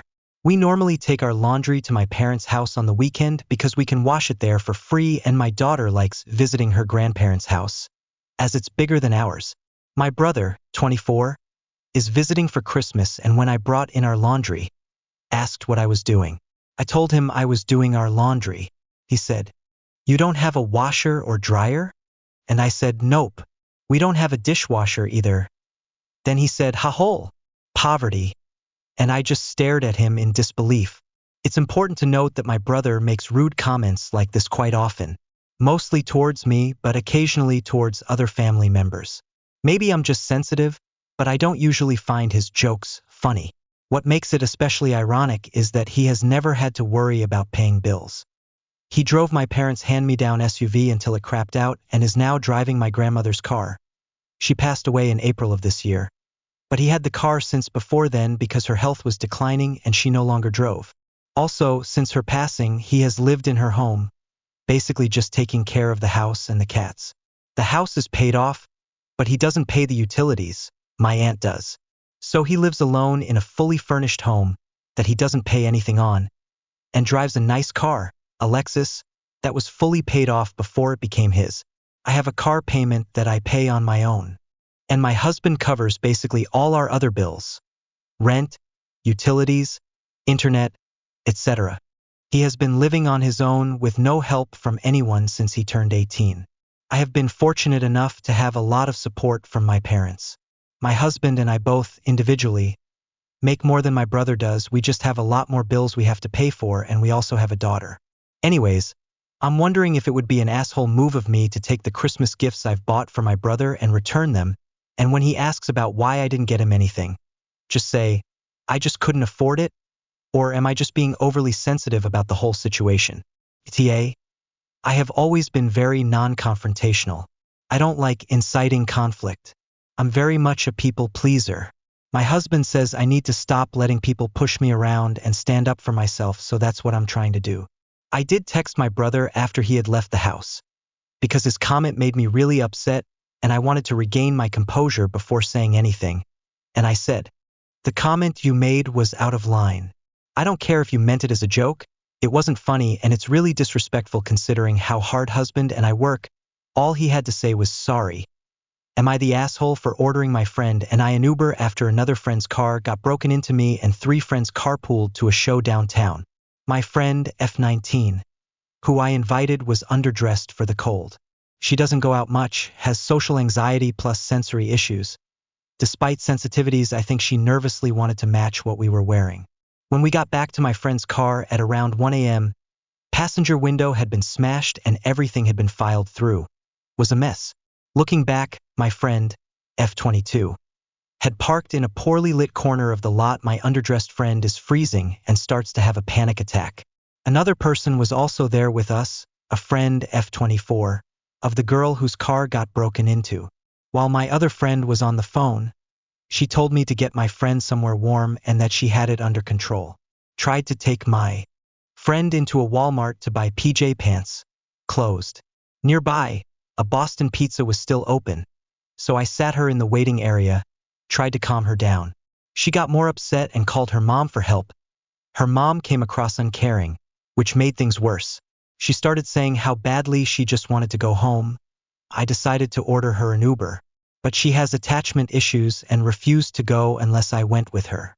Felt stuck. BCS, the place was ABT to close, and I worried after that I wouldn't be able to keep her warm and calm. Called my friend back to check on the situation, the car, and she said they were cleaning up and heading home in a bit. Told her my worries and asked if I could order an Uber. She said it was okay. I told her to be safe. Took a while to connect with one, but I did and felt guilty the entire way home. Texted my friend to tell her to get home safely again. ND passed out. Woke up to a text from her calling me incredibly selfish for not helping. I was devastated and apologized, trying to explain my thought process to her. I offered to help pay for the damages and said I'd like to talk more after she had time to process. She didn't wait and sent another critical message, saying that she deserved support and my friend is an adult and it was her fault for wearing the wrong clothes. She said that if her friend wasn't there, I would have abandoned her. She said I was so cruel and has no idea what was going through my head the whole time. Tried to explain again that I didn't leave BCS, I wanted to, but BCS, I needed to take care of my friend who could not take care of herself. Didn't hear back for a while. Yesterday she sent me another message saying OFC she still wants to be friends. She literally just got me a Christmas gift, but that she could have been having a panic attack, which she was not, and I still left and made her abandonment issues worse. And that she doesn't want to see my friend again. BCS of this. I feel like the worst person. Feel bad that the Christmas gift feels a little guilt trippy. Didn't get her one because I wasn't sure where we stood, but I don't know how to be friends with her again. When I think about her, I just feel afraid. Am I the asshole? Am I the asshole for leaving a nasty note on a car blocking the driveway? Hi. I want to start by saying I live in a complex of 6 units, that the driveway is the length of the units. It runs past each unit. We are all tenants, all older, get along well, and the other tenants are nicer than I am. There has been a car that visits the complex to our right. They don't have great parking, so this particular car parks butted up to our letterbox, back end of car right up to verge. No one can see past this car and have left for "please don't park here" because we can't see traffic and Posty can't get to letterbox notes on windscreen. I saw the car parked there a few days ago and I left my own note that said, "Don't park here." You know why? Next time it happens, your car will be towed or scratched up, depending how I feel. The mom came to our complex to complain and I was nice to her, but I pointed out that car owner ignored the nice notes. But when it's going to affect them, ITS. Important now? Anyway, mom ended up saying she didn't know about the other notes, but that I'm unnecessary.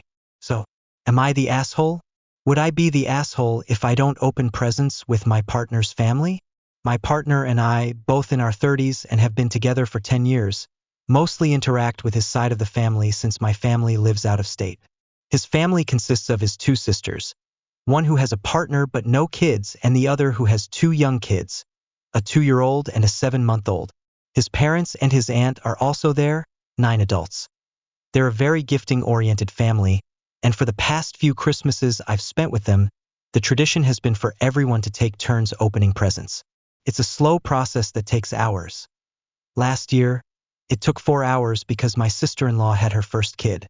Since her toddler was too young to open presents himself, she opened them for him, pausing for photos, bickering with her husband, etc., while the rest of us just sat around waiting for our turn. Now that she has 2 kids this year, a toddler and a baby, my husband and I are even more concerned about how long the process will take. On top of that, my husband and I live 2 hours away, and we can't bring our pets with us or find anyone to watch them. This means we can only stay for about 8 hours max. Everyone else lives nearby except for my SIL without kids, but they stay over at my in-laws' house since they can bring their pets. Every year, we're expected to leave our house at 6 or 7 a.m. to drive over, then sit through hours of gift opening before finally eating. This year, my husband and I decided we'd like to have Christmas morning at our house instead. We want to exchange gifts, listen to music, and have breakfast. Basically, start building our own holiday traditions as a couple. Afterward, we'd meet up with his family to exchange the family gifts. Interestingly, my SIL, the one with kids, actually suggested doing Secret Santa this year because they can't afford to get gifts for everyone. We agreed and mentioned how long the gift opening process usually takes, and everyone seemed fine with that. But now, a couple of days before Christmas, my MIL texted us saying, "We need to be at their house by 7 a.m. again. For presents, then breakfast, games, and dinner at 4 p.m. Basically the whole day." I was frustrated because this means leaving at 5 a.m., and I only have Christmas Day off from work. Everyone else, except my BIL and FIL, has the whole week off. When we pushed back and said we didn't want to be there that early and suggested couples and kids open gifts at their own houses, she seemed clearly annoyed. She even made comments like, "The point is to spend time with family on Christmas," as if we were trying to spend less time with them. That's not the case. We just don't want all of our time to be spent on watching gifts being opened for hours, but can be spent actually interacting like games or eating. At this point, we told her that we planning to arrive at 10 a.m. instead and to have couples and the 2 kids open gifts before we get there. So, Reddit, am I the asshole for wanting to handle Christmas this way? Am I the asshole for giving a 3-star review to a celebrity and not messaging him back? I, 18M, bought a cameo for my older brother, 20M, for Christmas. He really loves watching the show that this celebrity, I'll call him Adam for convenience, is a part of, Adam being his favorite character. Cameo has a maximum of a week it seems to get back on the video request, and it took all 7 days, so I was hoping it would be super amazing, and here's how it went. I got the video and immediately clicked on it, saw it was 30 seconds and hoped that it at least followed the prompt I was given. I told Adam that my brother loves his show and wanted him to crack a joke or two and treat him as another member of the cast in the show. What I ended up getting was sort of a generic video saying happy holidays, and that was about it, so I left an honest review saying that I felt it wasn't unique to my brother, and if the name switched then it would be a different video, as well as not following the prompt, and gave Adam 3 stars. Not an hour later I get a message directly from Adam saying that I was wrong and that it was unique, saying no video is ever the same, and since it costs money to send messages, I sent only one saying I would edit the review to be more clear that it wasn't about him doing similar videos, but that it wasn't any different than just saying happy holidays to any fan, and mentioned using the details in the request to make it more personal. He messaged me again saying each video is different, sort of ignoring my point, and saying that the example I used straight from his profile doesn't count because it's a different video. I'm not sure what to do here, and I'm not interested in spending more money to message back. Am I the asshole? Am I the asshole BF mom thinks she's expecting, is driving me insane? I want limited interaction on Christmas. I am at lost, and a friend suggested the anonymity of Reddit may help. I've been with BF Ted for 2 years. Moved in 6 mo ago. The last time he saw his fam was before pandemic. We are in another country, so we saved and went this year for Thanksgiving. The plan was to spend 8 days there, and his parents could come for a few days for Christmas to our home. Ted warned me that his mom was eccentric, had to be committed before, and I should just go along with her. What he neglected to say is that his mom thinks she is pregnant. For years, She has a nursery, takes vitamins. Everyone acts like this is true, and she demands all cater to her. I asked if she was being treated for mental illness. They were offended. I was shocked in the beginning but assumed she was harmless. No, if she is not getting enough attention she faints. She has tantrums all the time and blames it on hormones. Has cravings in the middle of the night and made Ted look for some greasy cake, just to say it passed when he showed up at 5 a.m. with the cake. Has a Christmas list filled with baby items. If one of the daughters wants to borrow something for their kids, she has so much stuff. She loses it. These are just some examples. One night, we were stressed because of a huge fight among his siblings and went out with his sister and fam to sushi. Was quite a treat. We didn't go out for months to save for this trip. We took a small box back home, paid it ourselves because FIL loves it. Mill snapped, saying that was bad for the baby, threw it away. Anyway, I've been struggling with the idea of having them over Christmas. Originally we were going to go to the countryside, to my parents while they were here, but I have older relatives with health issues and don't want that drama near them. So we were supposed to go to dinner on the 24th and leave after lunch on the 25th. His parents didn't want to stay in our apartment because it is a 1BDR, and Mill needs a bathroom to herself due to morning sickness. The fighting has been constant. Everything is bad on her eyes and I can't say anything because it isn't good for the baby. I've picked up extra shifts. I've been barely at home since they are here, and told Ted I was not taking his parents to my family. Ted can either stay with them and ride with them to lunch on the 25th and we leave 2 hours max after. They arrive, basically sit, eat, leave, or they don't come at all. He says AITA because his parents traveled far to stay with us. He is exhausted. They've been essentially with him or alone the last days and I'm not understanding. I told him he lied to him about his mom, and that them coming was his idea to ease the burden on his siblings. Something I only understood now. None of them live less than a 15-hour drive from their parents. BTW. Am I the asshole for not sharing my vacation pictures with husband's brother? We have been married for quite some time and it has been a difficult marriage. Much of the reason being my husband's family and their over-interference in our married life. My in-laws, especially my Mill and Bill, are always interested in seeing our vacation pictures and rather insist my husband to share them. I have been requesting my husband to not to share my private pictures, but he's free to share his pics and videos as he wants. Same this happened on a recent trip where his brother asked for his and mine pictures while we went surfing. He keeps on insisting until you don't share with him. I find that very intrusive. It's not a function or a birthday celebration that we have to share pictures with them. It's just our private trip. This just boils my wand. I go in a shell for a couple of days, ruining my trip further. Before anyone says what's so big deal about it, please consider that I am a private person and I don't even share my pictures seen with my own family group. It could be surprising for some, but I do have privacy and body positivity related issues. Am I overreacting, or I'm just an abnormal person who should learn to share their life with other people? P.S. I forgot to mention that my husband recently, supposedly jokingly, told me that if I want to stay with him, I have to share pics, etc. Would I be the asshole if I gave my mom Christmas decorations for her birthday? I'm a December baby. My birthday is December 21st and it sucks for all the reasons you can imagine. From combined gifts to very few birthday parties to getting Christmas-related items. It just all sucks. My biggest hate is getting Christmas-related gifts for my birthday. Christmas is 4 days later. You can't just wait 4 days to give me those items. Before I get to the issue, let me state, with very few exceptions, my parents have always been great about keeping my birthday as separate from Christmas as humanly possible. From planning birthday parties in November, to always giving me birthday gifts wrapped in birthday paper, and everything in between.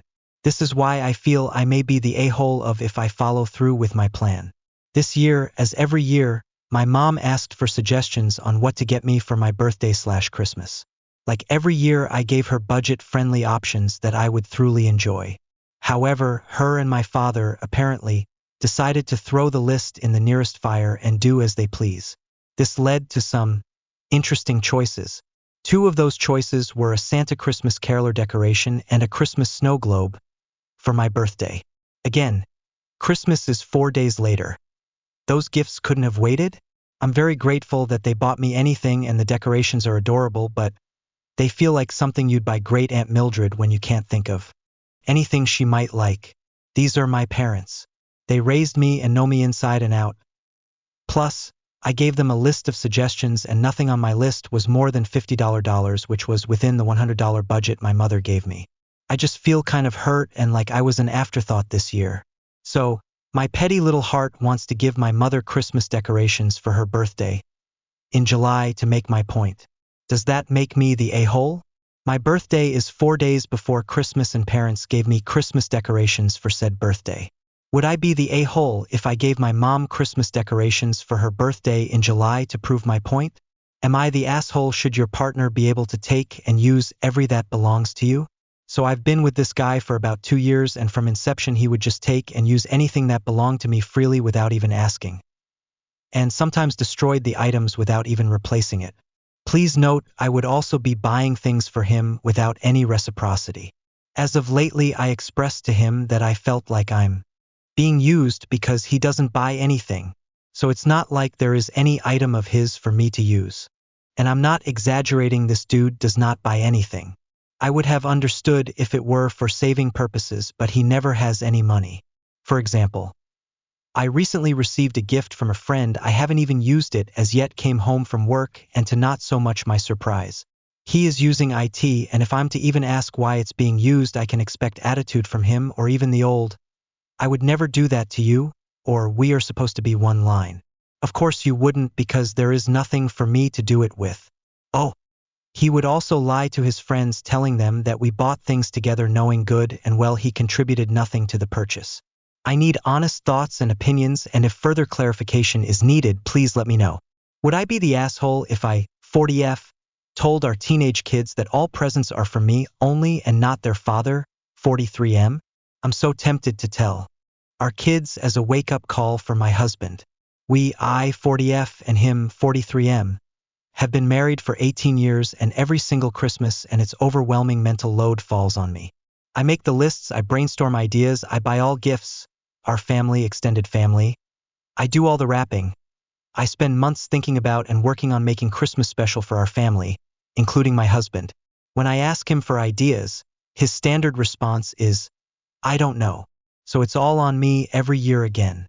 Would I be the a-hole if I told our 3 kids, 1 adult, 2 teenagers, that I'm the one who did it all? Bit of backstory. My husband makes 4x the amount of money than I do, so especially early on in the marriage, he often paid for the presents, so I was fine with him not really chipping in on the workload of buying and wrapping gifts. I did ask him for more help over the last few years and told him that it's too much stress for one person. He helped wrap some presents once, but usually he just plays games at night or goes to sleep early while I'm wrapping gifts. This year, I transferred more money than I actually spent on all presents from my savings to his account, and I still did everything myself. It's a lot.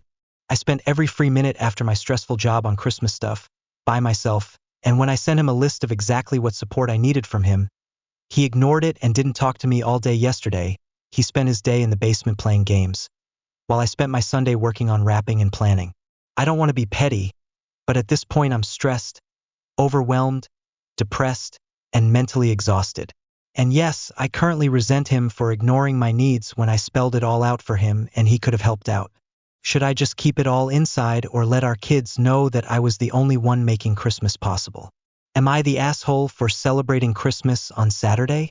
I, 30F, told my family, parents/siblings, I have chosen to celebrate Christmas on Saturday, instead of the actual dates, so my husband, 38M, will be home. For context, my husband has to leave town for work as his job isn't where we live. It's not ideal, but it pays the bills and keeps us fed.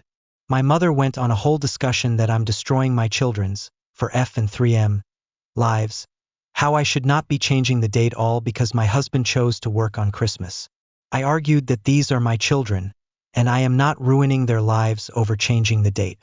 She argued it's not fair to them, and that they would feel terrible that everyone else is celebrating Christmas but not them, and how my husband chose to work, and it's not fair to the children.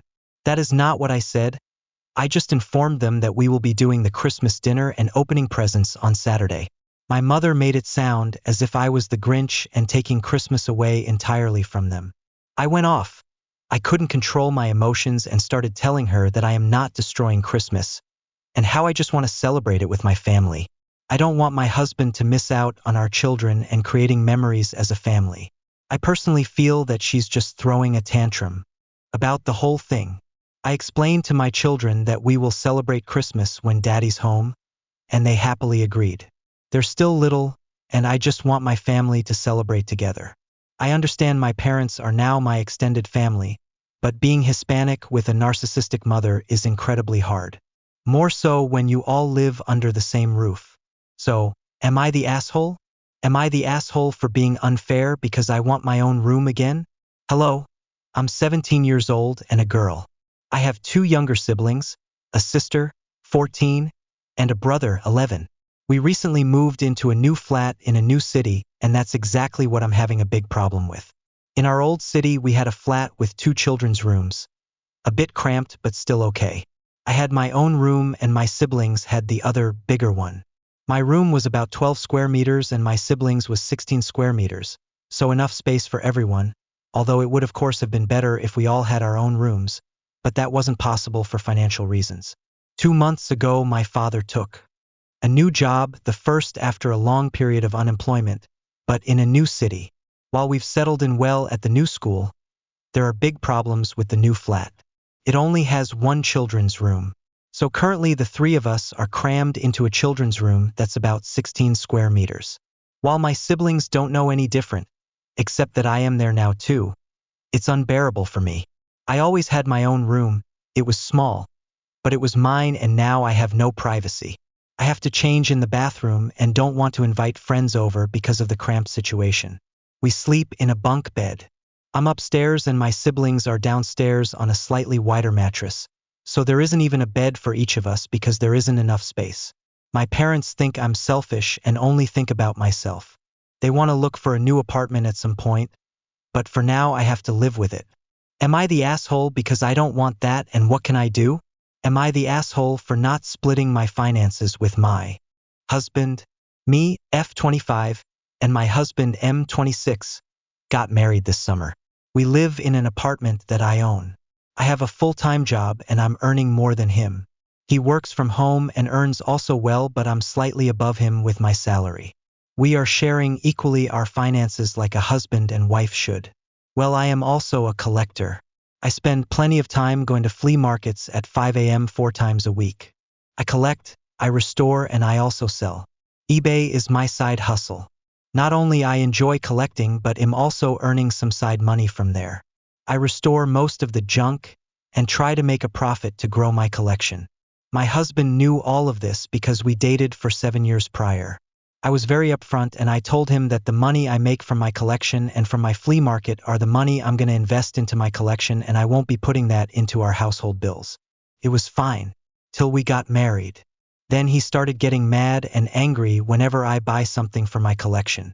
He's constantly checking whether I sold something on eBay and ask what's my statement on my eBay's account.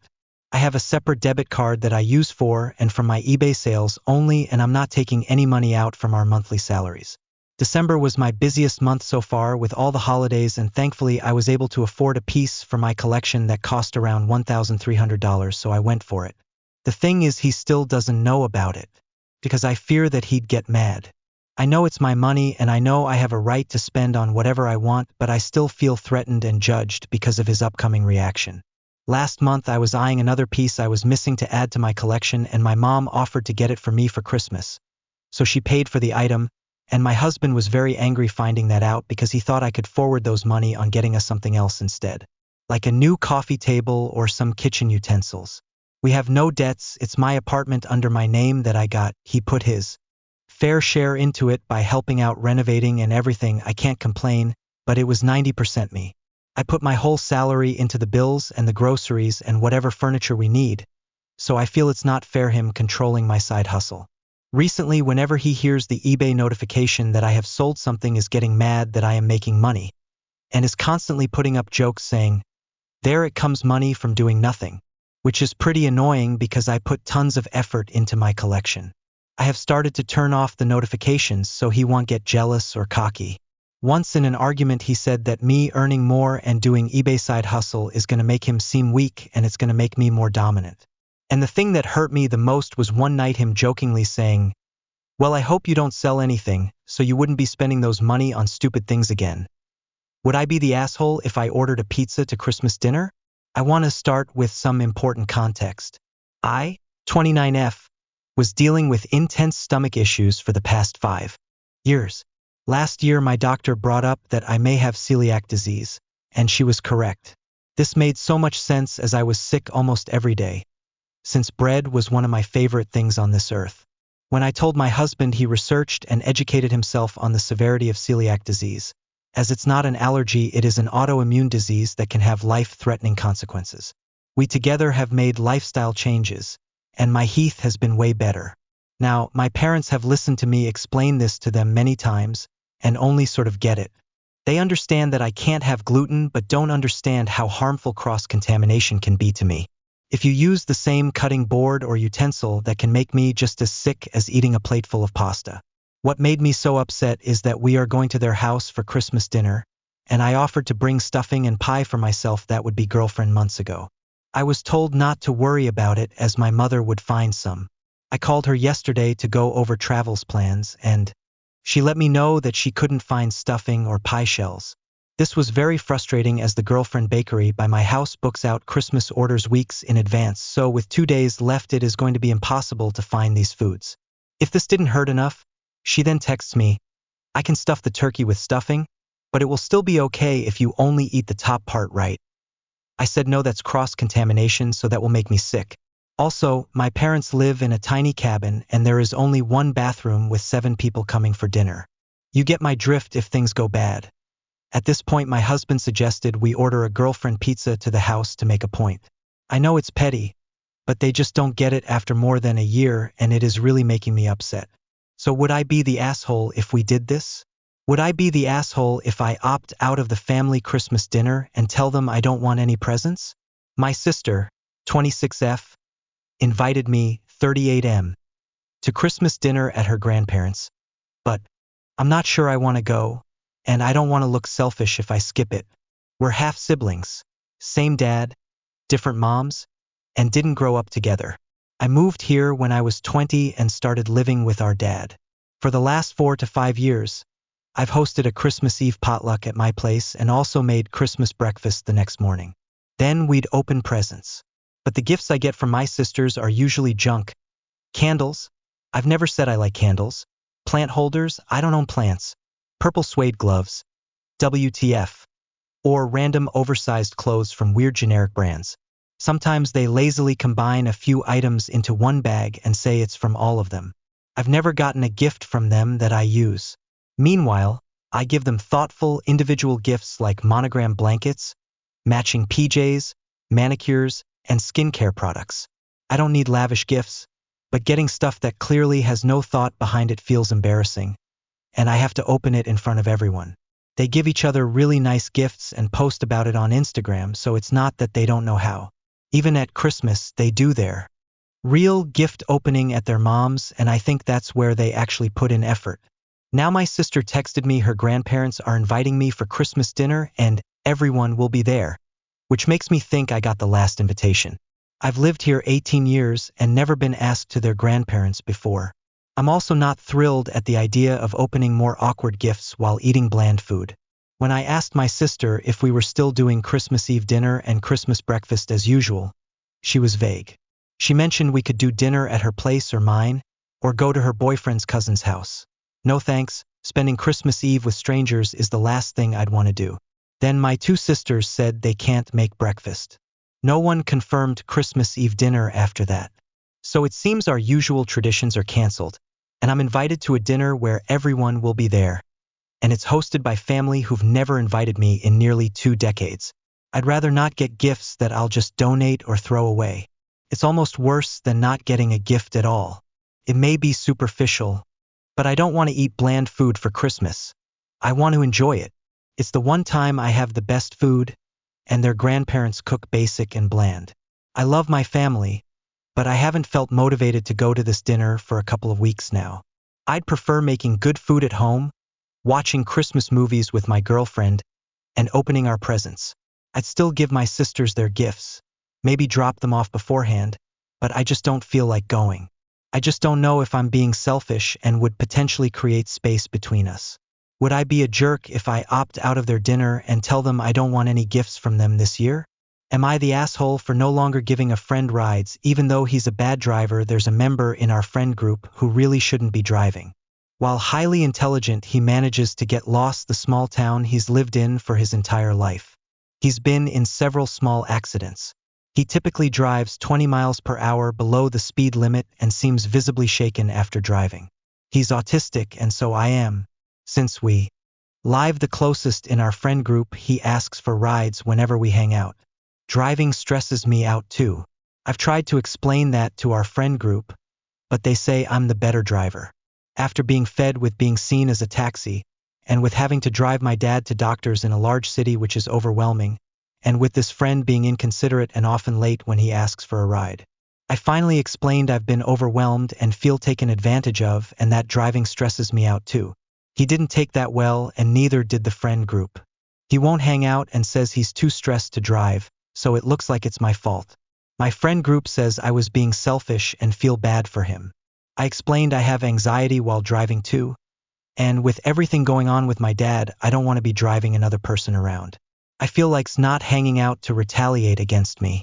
Was I so wrong to say I feel taken advantage of? Am I the asshole for influencing my parents' decision on what my siblings' Christmas gift is? I am the eldest of 4 siblings.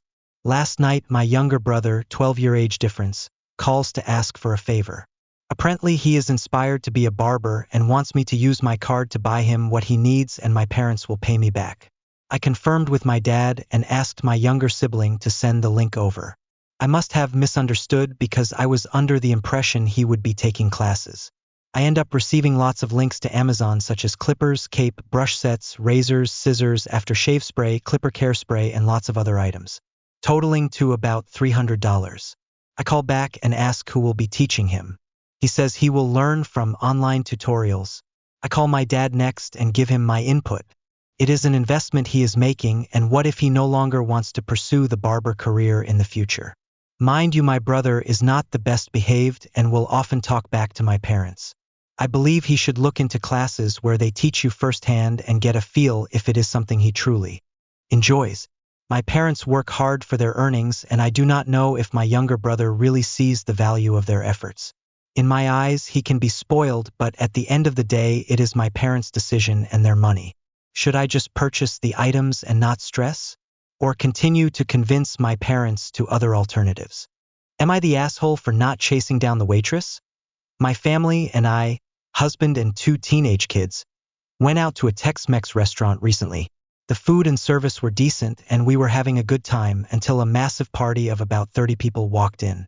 Understandably, this threw our waitress into overdrive. She suddenly had a ton of tables to handle, and things started to slow down. My husband ordered a second beer, and it took a little longer than usual to arrive. He started to get annoyed but managed to let it slide. However, when it came time for the check, the delay really set him off. He handed the waitress his debit card as she passed by and got upset when she didn't come back right away with the receipt. She was clearly overwhelmed, running around trying to manage this huge group, but he insisted I or one of the kids should go track her down and demand the card back. We hesitated because she was visibly stressed, and none of us wanted to make a scene over what was really just a minor inconvenience. After about 5 minutes, which wasn't that long given the situation, she returned with the card, apologized, and we left. The issue, however, didn't end there. On the way home, my husband ranted and raved about how terrible the service was and how it ruined his night.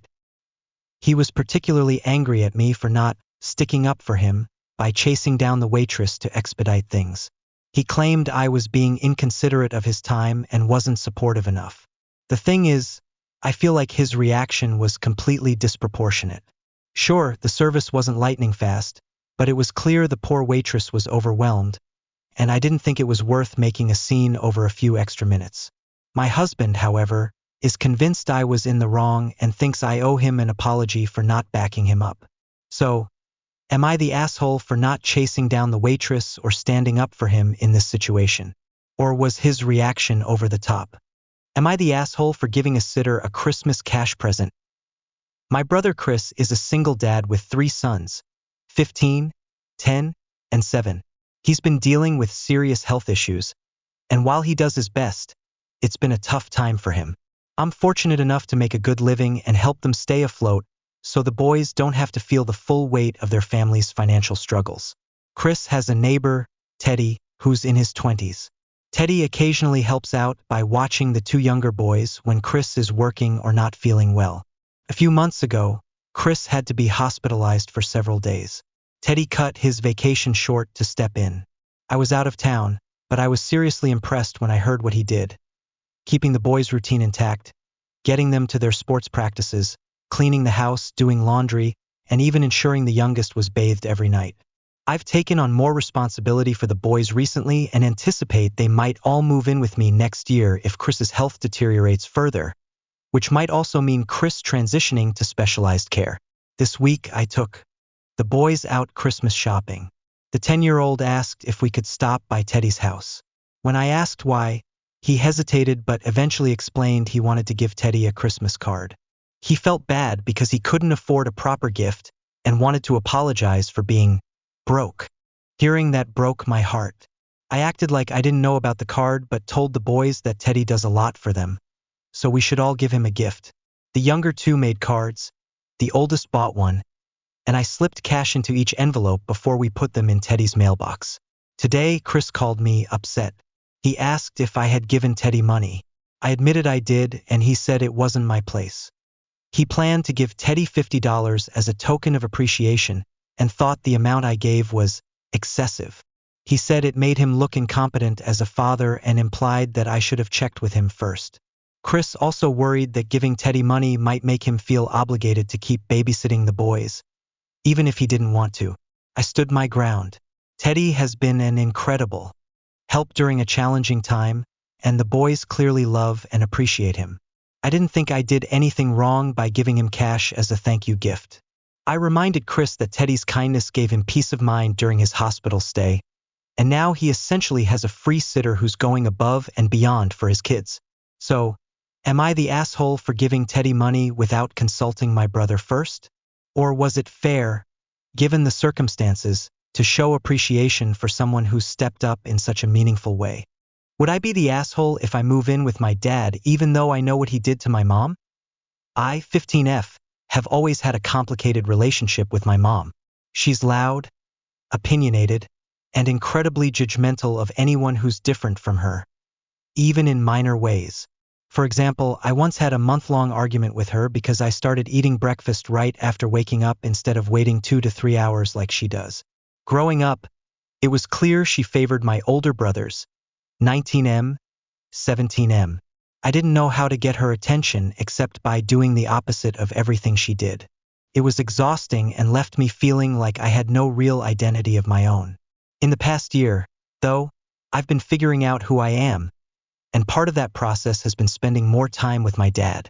My parents divorced when my mom was 6 months pregnant with me. My brothers and I used to visit my dad's house every other weekend, but in the last year, I've been staying with him more frequently because I just can't handle being around my mom. My dad has remarried and he and his wife have 12-year-old twins, a boy and a girl, who I'm much closer to than my own brothers. My dad has always been supportive and understanding, and his home feels like a safe space. Last week, everything came to a head. My mom and I had another fight, this time about my clothing. She thinks I dress too masculine, and it turned into one of our usual screaming matches. I decided to leave and go to my dad's house, even though it wasn't his weekend. That's when my mom blurted out why my parents divorced. She said she never wanted to have me. She was happy with 2 kids, but my dad pressured her to try again because he wanted a daughter. She claims that pressure was the final straw that ended their marriage. I was shocked. I left for my dad's house anyway, but now I'm caught in the middle of a family conflict. My mom, brothers, and the rest of her side of the family are furious with me for continuing to have a relationship with my dad. They say I'm favoring him and ignoring what he did to my mom. Here's the thing, I don't think it's entirely my dad's fault. My mom is incredibly stubborn and doesn't do anything she doesn't want to do, so I find it hard to believe she was pressured into having another child without some part of her agreeing to it. That said, I'm questioning myself. Am I being biased because I have such a strained relationship with my mom and feel closer to my dad? I don't want to cut off my dad. He's the one person who has consistently supported me and allowed me to be myself. But now I'm wondering if staying with him more often and considering moving in full-time makes me an asshole. Am I in the wrong for favoring my dad and not seeing the problem in what happened? What should I do? Asterisk asterisk. Am I the asshole for not growing my hair out for my sister's wedding? I, 17F, have a sister, Ellen, 19F, who's getting married in May. I'm her maid of honor, and while I'm excited for her big day, we've hit a snag over my appearance. Here's the context. I have an extremely short mullet. The sides are shaved, the front and sides are about 2 inches long, and the back goes to my nape. I chose this hairstyle for several reasons. First, I'm a more masculine-presenting girl, and I prefer the look of shorter hair. My hair is also fine and a pain to style when it's longer. Second, I'm autistic and very sensitive to the feeling of hair touching my ears or constantly falling into my face. Keeping my hair short is much more comfortable for me and fits my identity. Ellen is the opposite of me. She's always been into makeup, fashion, and all things traditionally feminine.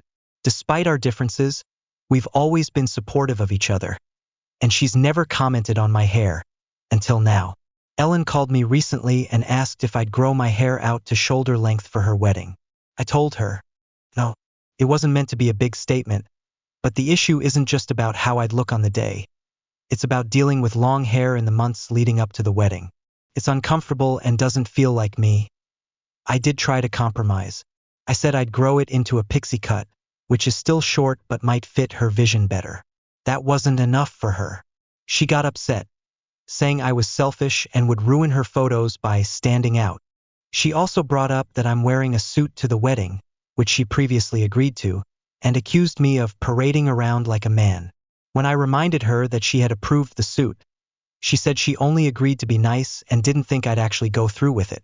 She claimed she didn't want to embarrass me by bringing it up earlier but clearly wasn't happy about it. The argument escalated, and she hung up. Since then, my family, except for my nana, has been siding with her. They say it's just hair, and that I can cut it short again after the wedding. My nana, however, thinks Ellen is being ridiculous, saying she should be happy I'm even part of her big day. I've considered stepping down as maid of honor to avoid further conflict, but I'm not sure if that's rational or just an emotional response to the argument. So, am I the asshole for refusing to grow out my hair for my sister's wedding? Or is this an unreasonable request on her part? Am I the asshole for being anxious that my girlfriend borrows money and never pays it back? My girlfriend and I have been dating for 5 years, and during that time, we've kept separate residences and finances. For the first 4 years, we made about the same amount working office jobs. However, I noticed that she was always stressed about money and seemed to run out of it frequently, even though I was saving each month. She spends more than me on things like eating out, spray tans, and makeup, but we've always split activities we do together 50-50. This summer, she lost her job and has been on unemployment since then. She's scraping by, but she hasn't gotten a new job and doesn't seem to be actively looking. I offered to let her move in with me rent-free to ease her financial burden, but she refused. In the fall, she asked me to lend her $1,000 for necessary expenses, which I did. She hasn't paid me back a single cent.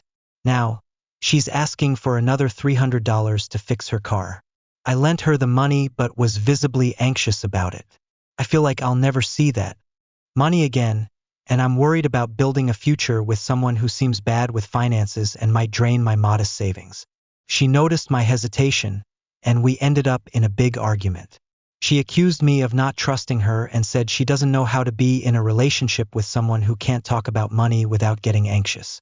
The truth is, I am anxious about money, and it's probably because I don't have a financial safety net. My parents can't help me. I paid for college with student loans I'm still repaying, and I've worked hard to build some savings so I can survive. I feel torn. On one hand, I understand her frustration and don't want to make her feel unsupported. On the other hand, I feel like I have valid reasons for my anxiety and concerns about her financial habits. Am I the asshole for being anxious about lending her money, or is my concern about her financial behavior justified? Am I the asshole for calling myself a slow eater? I, 19M, was eating mac and cheese late at night with two friends, 19M and 20F. They finished their bowls before I did and started complaining about how slow I was eating. To that, I responded, "Sorry, I'm such a slow eater." Apparently, this really offended them. One of them asked, "Are you being serious?" I was confused and said, "What do you mean? I've always been a slow eater. I don't understand the issue." They then claimed that by calling myself a slow eater, I was implying they eat fast and, by extension, calling them fat. This wasn't at all what I meant. I tried to explain that I was simply commenting on my own eating habits and wasn't making any assumptions about theirs. However, they said they couldn't believe I would say that. We never really resolved the issue, and they still bring it up sarcastically whenever we eat together. For example, one of them will say something like, "Let him take his time. He's such a slow eater." I find it incredibly annoying that they're still hung up on this. Feels like they're projecting some insecurities onto an innocent comment I made about myself. I don't think I did anything wrong, but now I'm second-guessing myself. Am I the asshole for saying I'm a slow eater, or are they overreacting to a harmless comment? Am I the asshole for dragging a fight with my dad? I'm a 19-year-old woman who's usually pretty laid back about family stuff, but a recent interaction with my dad left me feeling conflicted. Here's what happened. I had an amazing day at work, one of those rare days where everything just goes right. I came home feeling great, glowing even.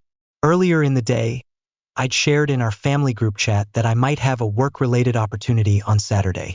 Saturdays are usually when my mom and I spend time together, while Sundays are for her and my dad. For the first time, I asked if we could swap days so I could attend the event.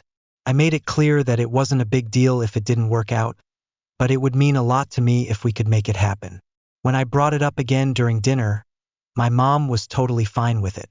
My dad, however, immediately got defensive and said, "Well, you better fucking remember this, because last time I wanted to swap, you threw a fit."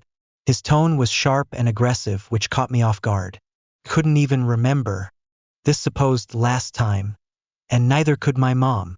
Honestly, I wouldn't care which day we swapped if he had asked me. It wasn't the accusation that upset me. It was how unnecessarily harsh his reaction was to such a simple request. A few minutes later, I told him calmly that his reaction felt rude and unnecessary.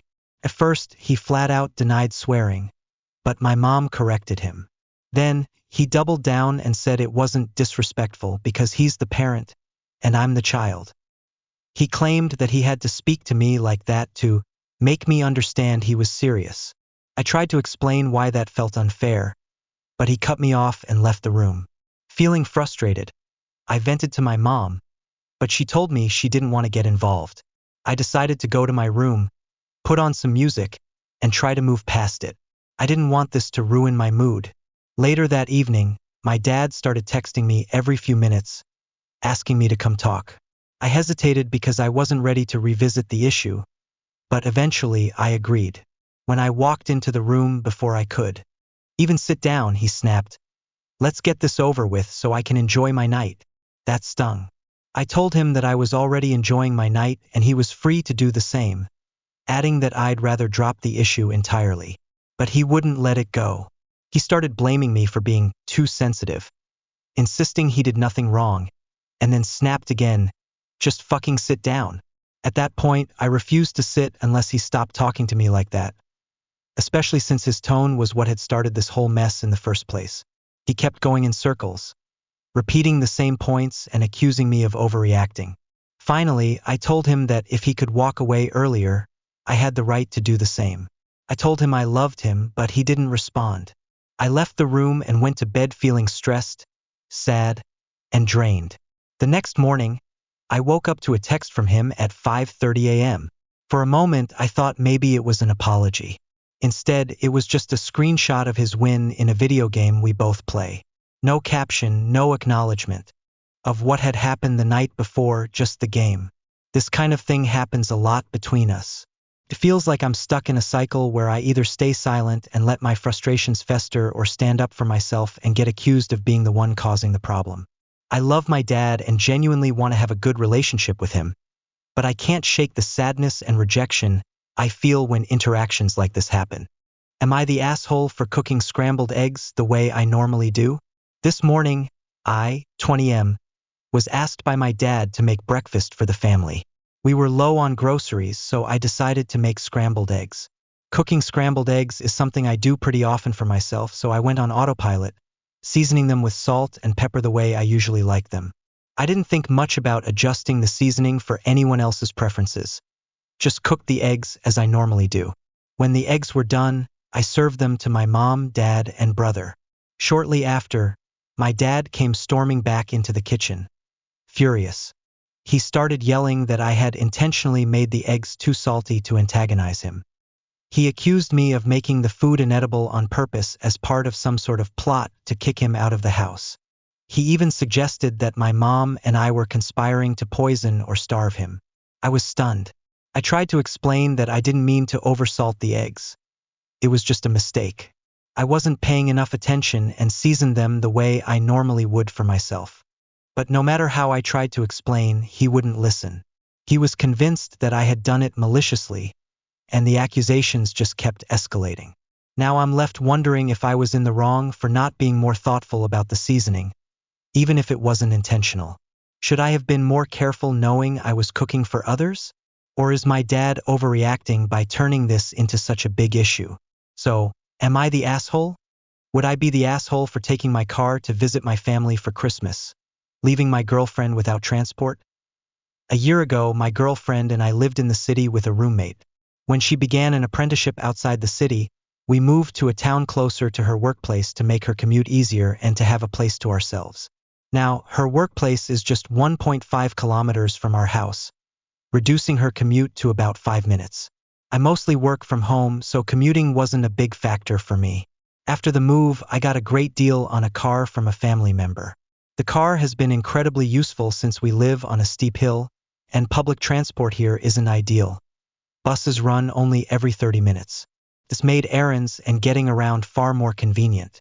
Currently, my girlfriend uses the car daily to drive to work, even though her job is just 1.5 kilometers away. Her lunch break begins at 12:15, but sometimes emergencies delay her until 12:30. She typically drives home, eats lunch, and leaves by 13:30 to return to work. The bus schedule doesn't make this easy. One bus leaves at 12:33, and the next at 13:03. Without the car, she'd barely have enough time to get home, eat, and head back. Since I don't usually need the car during the day, I let her use it. If I do need it, I simply drop her off after lunch and pick her up later. ####the Christmas dilemma. Christmas is approaching, and we've made plans to visit her family, an 8-hour drive, over New Year's since she has to work on Christmas Eve and the 27th. I, however, want to visit my family, a 3-hour drive, starting on the 21st. Naturally, I'd prefer to take my car. Taking the train is an option, but it would mean carrying presents and luggage through public transport, and the ticket costs more than driving. Plus, I might need a car while visiting my family, though I could use theirs in a pinch. The issue is their car is a brand new Audi RS4, and I'm not comfortable driving it in snowy conditions or asking to use it at all. My girlfriend feels strongly that I should take the train so she can keep the car. She'll be working during this time, and without the car, her days will be tougher. She'd have to walk to work in cold December weather, and her lunch breaks would be shorter and more stressful without the flexibility of driving.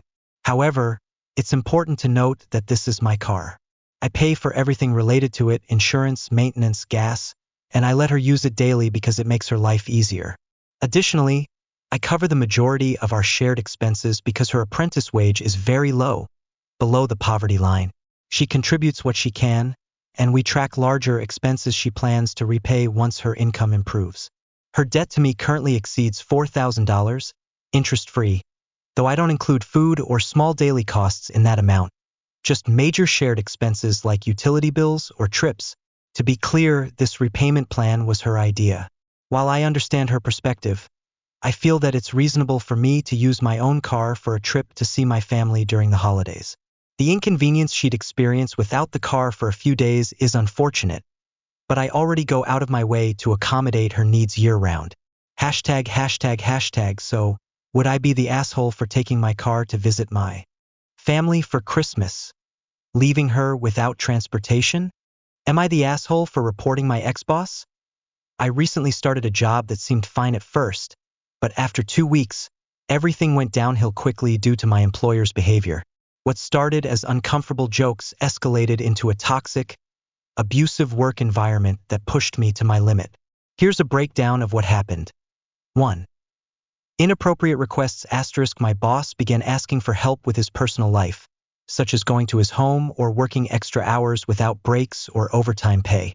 He'd also make homophobic comments, which I told him made me uncomfortable, but he ignored me. 2. Gaslighting. He constantly misrepresented what I said or did. He'd claim I said things I didn't or deny things I know happened.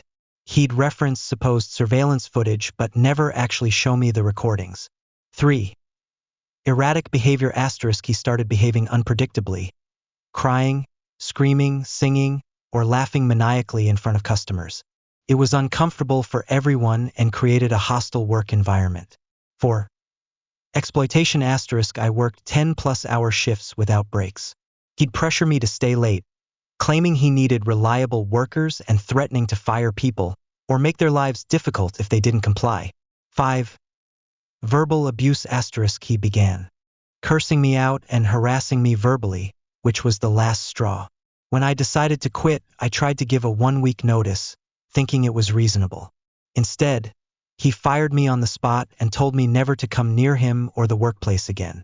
The real issue began after I left. He refused to pay me for the work I'd already done, citing some obscure law to delay payment. I refused to meet with him in person or answer his calls, but I kept detailed records of everything, including proof of his lies. Eventually, the time limit for payment ran out, and I reported him to the state. Now there's an open case against him. Additionally, the working conditions in his business were unsanitary and likely illegal. If an investigator were to look into the situation thoroughly, they would probably uncover more violations. I also know I'm not the only employee he's treated this way. Others have experienced similar mistreatment. Since I reported him, he's been bad-mouthing me to a lot of people, trying to tarnish my reputation. Some people seem to think I overreacted, which has left me questioning if I went too far. But from my perspective, I was forced to act because he crossed so many boundaries, exploited me, and then refused to pay me for my work. Reporting him seemed like the only way to protect myself and potentially stop him from doing the same to others. So, am I the asshole for reporting him?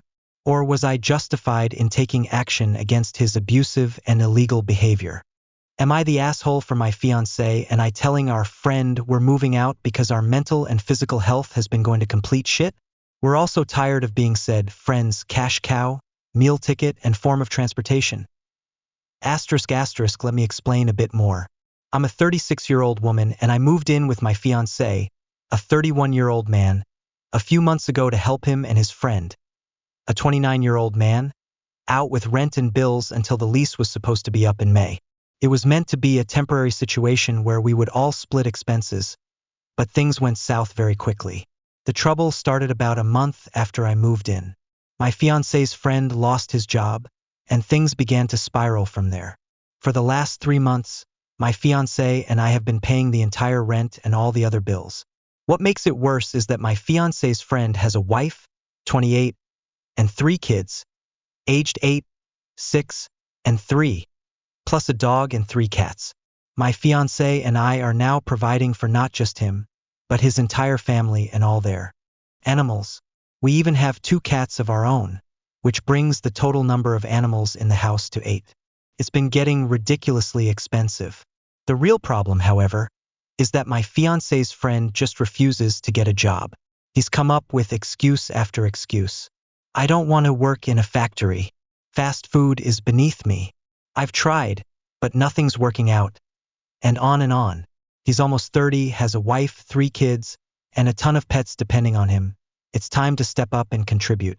It's beyond frustrating. On top of the financial strain, there's the emotional and physical toll it's taking on both me and my fiancé.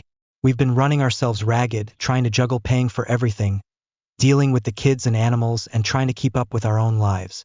The stress has been so overwhelming. A few days ago, my fiancé had a mental breakdown at work. He's been trying to hold it together for months, but it was too much. Thankfully, our team lead, who we're both close to, helped him get through it. That was the turning point for us. With her guidance, we finally decided that we can't keep doing this anymore. We told his friend that we'd be moving out by January 15th. Of course, his friend started trying to guilt trip us, saying we were abandoning him and his family, that we couldn't just leave them hanging. The thing is, my fiancé is still paying his legal portion of the rent up until the lease is up in May, so we're not leaving them completely stranded. But we are done financially supporting them. We've been pumping money into their household for months now, and we simply cannot continue. I forgot to mention, this whole time my fiancé's friend has also been using his car. My fiancé had his car fixed in July as a birthday gift to himself, and I paid a significant amount of money to get it repaired. My fiancé has only driven his car twice since then because his friend has been using it for himself. So, not only have we been paying rent and bills, but we've also been subsidizing his transportation. At this point, we've had enough. We've given this situation months of our time, money, and energy, and it's taking a huge toll on our mental and physical health. We've been stretched to our breaking points, and we can't keep being his family's safety net.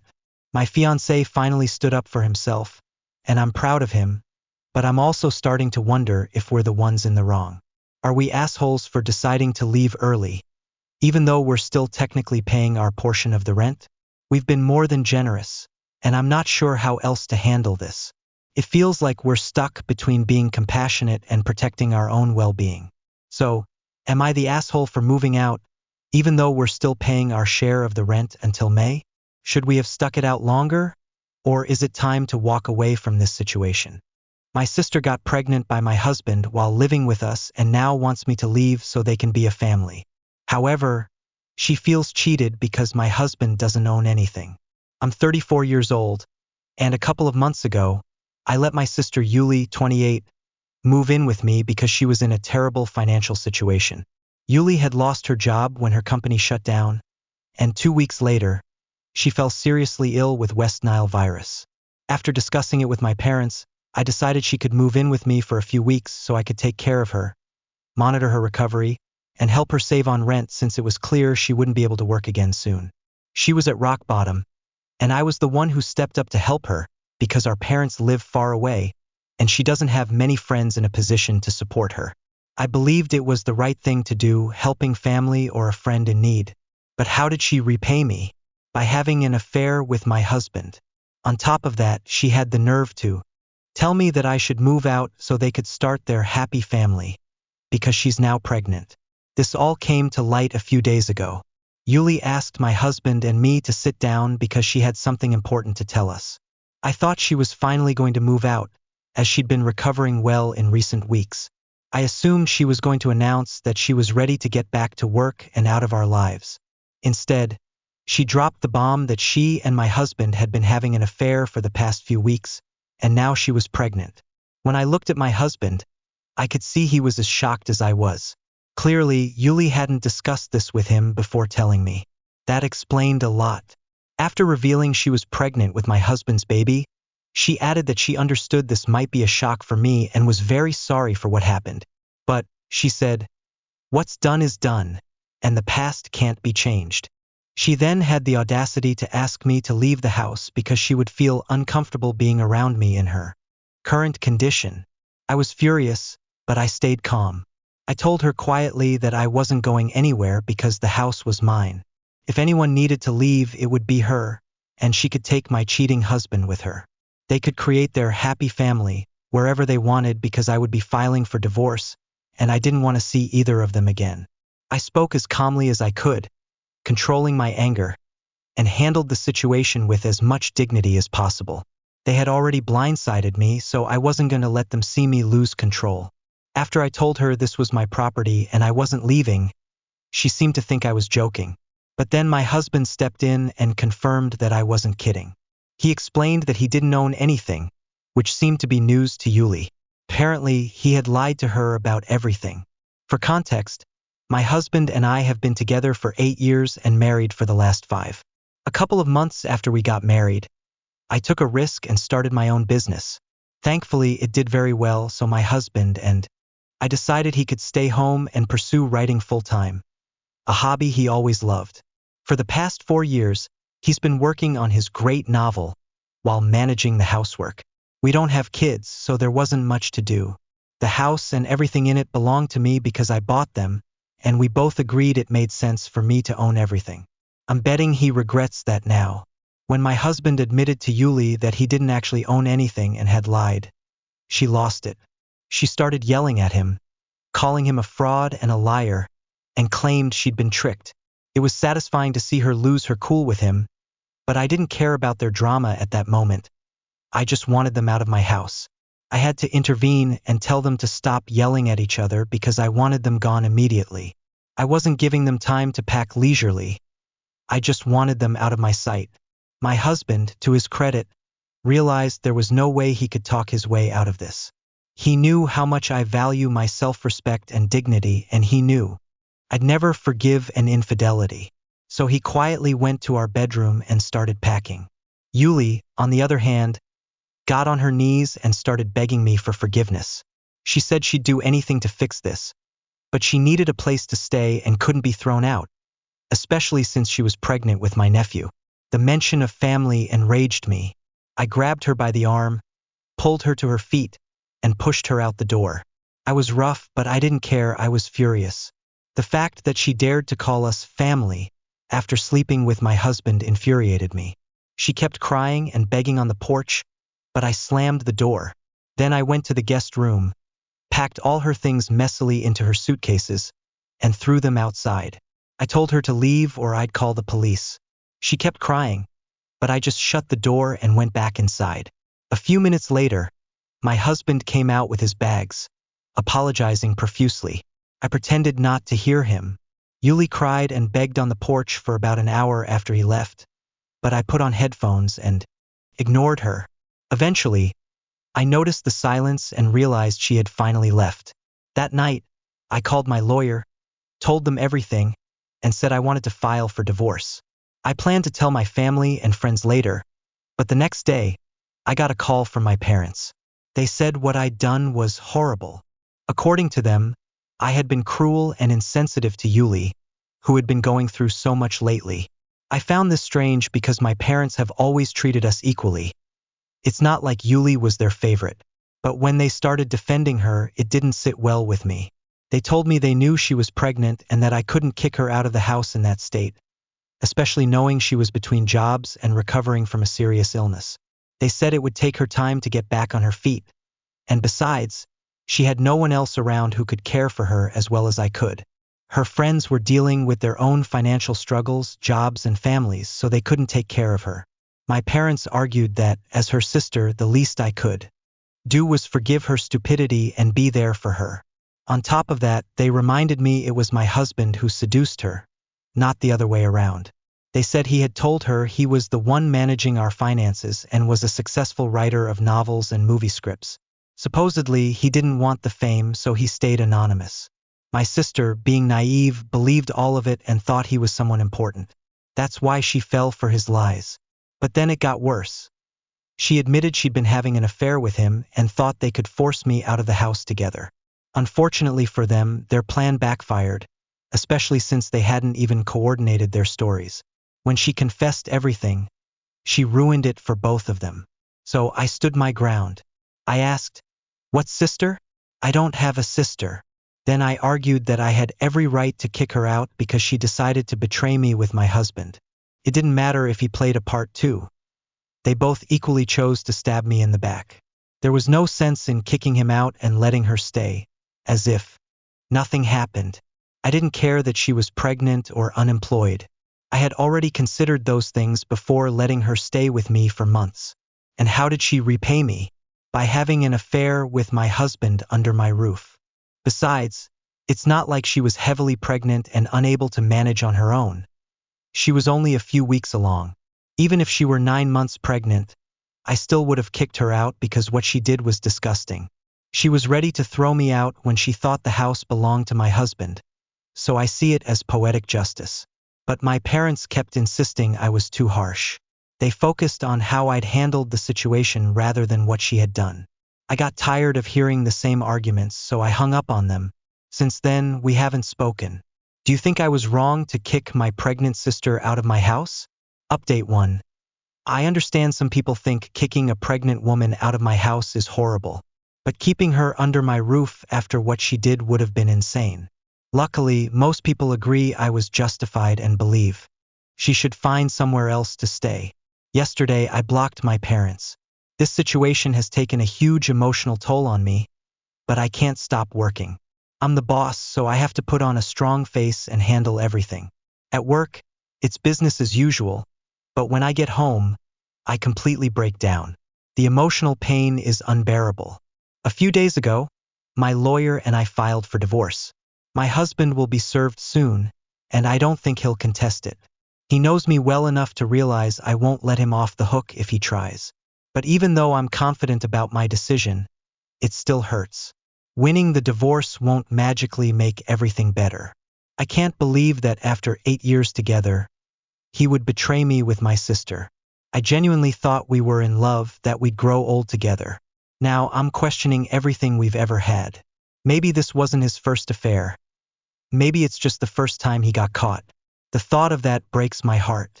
But there's nothing I can do now except accept it and try to move on. He's the only one who hasn't tried to contact me since I kicked him out. My parents and Yuli have, but only to convince me to let her stay again for free. It's insane that my parents are taking her side.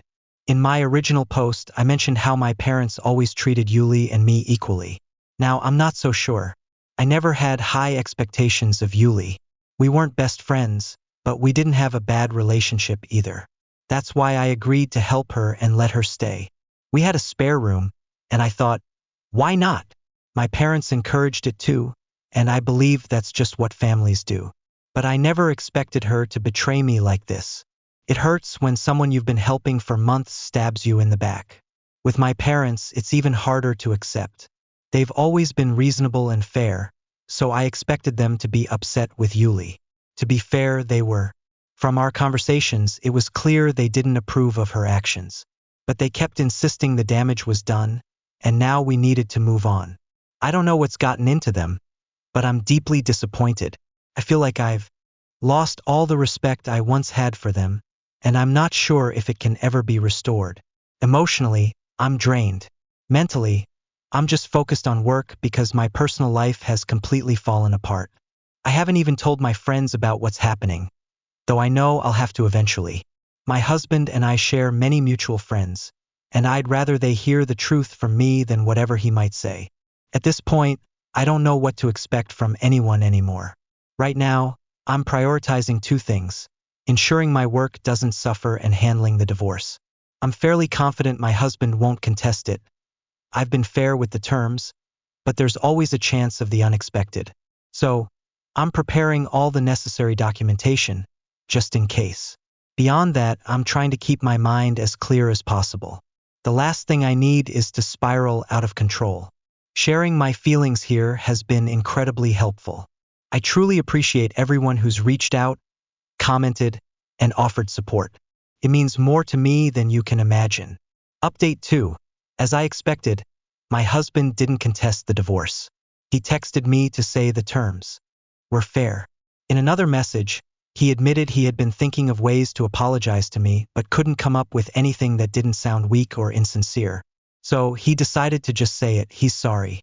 He explained that he lied to Yuli to impress her because he'd been feeling inadequate, not owning anything, relying on me financially, and not even having children left him feeling like he lacked purpose. His novel wasn't progressing, and he felt like he'd wasted 4 years on something going nowhere. That frustration turned into depression, but he couldn't admit it to himself, let alone talk to me about it. Then Yuli came along. Without thinking about how depraved it was, he started lying to her to boost his ego. He claimed to be in control of our finances and successful in his career. Eventually, it led to them sleeping together. He thought it would be a one-time mistake, but it spiraled out of control. Even though he felt guilty, he couldn't stop. It became his way of escaping everything that was wrong in his life. When Yuli got pregnant and our confrontation happened, everything fell apart. He told me he deeply regretted everything. He admitted he ruined what we had but swore this was the first and only time he'd cheated. He begged me to believe him and hoped that, someday, I might forgive him. After reading that message, I cried. It was yet another reminder of everything I had lost. I thought I knew this man, thought we had a solid relationship built on love. But in a single day, it all came crashing down. Losing that trust is devastating, and I know anyone who's been through a divorce or betrayal understands exactly how I feel. Part of me wanted to hate him, to focus on all the terrible things he's done. But in the end, it still hurts. I hated myself for crying over his message, but after I finished, I gathered the strength to block him. I didn't reply. He didn't deserve a response. Not now, when everything is so raw. After a while, I started feeling even angrier about what he had said. All he had to do was talk to me. I never, not once, made him feel bad for choosing to stay home and work on his novel. I'm not a particularly creative person. I've never been into writing or anything like that. Except now, I guess, since I need to get all this off my chest. But I respected his creative side. I didn't see anything wrong with him staying home. Maybe his fragile male ego couldn't handle it. Maybe other people made comments and he just got bitter. But after 8 years together, the least he could have done was tell me what was going on. We got married to support each other, and I would have been there for him. Maybe we could have worked it out together. But he chose not to. He leaned on Yuli instead, and that's how we ended up in this mess. The more I think about it, the more disgusting and pathetic it seems. He lied about so many things to make himself seem bigger and better. It's pathetic. I loved him as he was, but that wasn't enough for him. This will never make sense to me. At least with Yuli, I understand her motive. She wanted my life without putting in any effort. She thought she could do that by getting pregnant and moving in with my so-called rich husband. But now I can just choose to ignore her existence. In a few months, I'll be done with the divorce, and then I'll never have to see or think about him again. Update 3. It's been a couple of days since my last update, and I'd had a few peaceful days. But this morning, my parents showed up at my house. It was odd because, ever since they moved to my dad's hometown to manage the family business with my uncle, they rarely visit. Usually, it was Yuli and me who had to go see them. The fact that they took a flight to see me meant something big. But I knew they were only here to talk about Yuli. So, when I opened the door, I told them outright. If they were here to talk about her, I didn't want to hear it. There's only one Sunday a week, and I wasn't about to waste mine rehashing the same topic. I'd already said everything I needed to say, and they had too. There was nothing left to discuss about this situation. I made it clear they could only come in if they apologized to me first. They had two choices: apologize or leave. I set my boundaries very clearly. But my parents insisted they came specifically to talk about Yuli. They said we needed to address this because the way I was treating her, and them, wasn't right. To them, we were family, and families handle things differently. Once again, they started with the family angle. And just like with Yuli, I lost my patience. This is not how families treat each other, at least not in the kind of family I'd want to have. I'll give them this. In this family, we do handle things differently. My sister sleeps with my husband, and I kick her out of my house. That's certainly different from most families. I laid it all out for them. They tried to stammer and come up with arguments, but I didn't let them. I steamrolled through everything they could have said. By the time I was done, my mom was in tears. But they were on my turf, and I could talk to them however I wanted, especially since they decided to bother me this morning. This whole conversation should have been directed at Yuli, the one who actually did something wrong. Not me. After I finished yelling, My mom was crying so hard that my dad told me he never wanted to speak to me again. He said I was a horrible daughter for making my own mother cry, the woman who gave me life. But I don't care. They can think I'm crazy if they want. I know I'm not, and that's enough for me. If anyone's crazy, it's them or my sister. And honestly, maybe all three of them. Update 4. It's been a month since my last update. I haven't been in contact with anyone in my family, Yuli included, and definitely not my parents. All I know is that they've been sending her money. As for my soon-to-be ex-husband, I've heard from a few people that he's now living with his parents. Once the divorce is finalized, he plans to move to another state. Before you ask, I have no idea what he plans to do about his child. At this point, most of our friends know exactly what happened, and the majority have started cutting him out of their lives. A few are trying to stay neutral, avoiding getting involved. As for me, my life is slowly but surely getting back on track.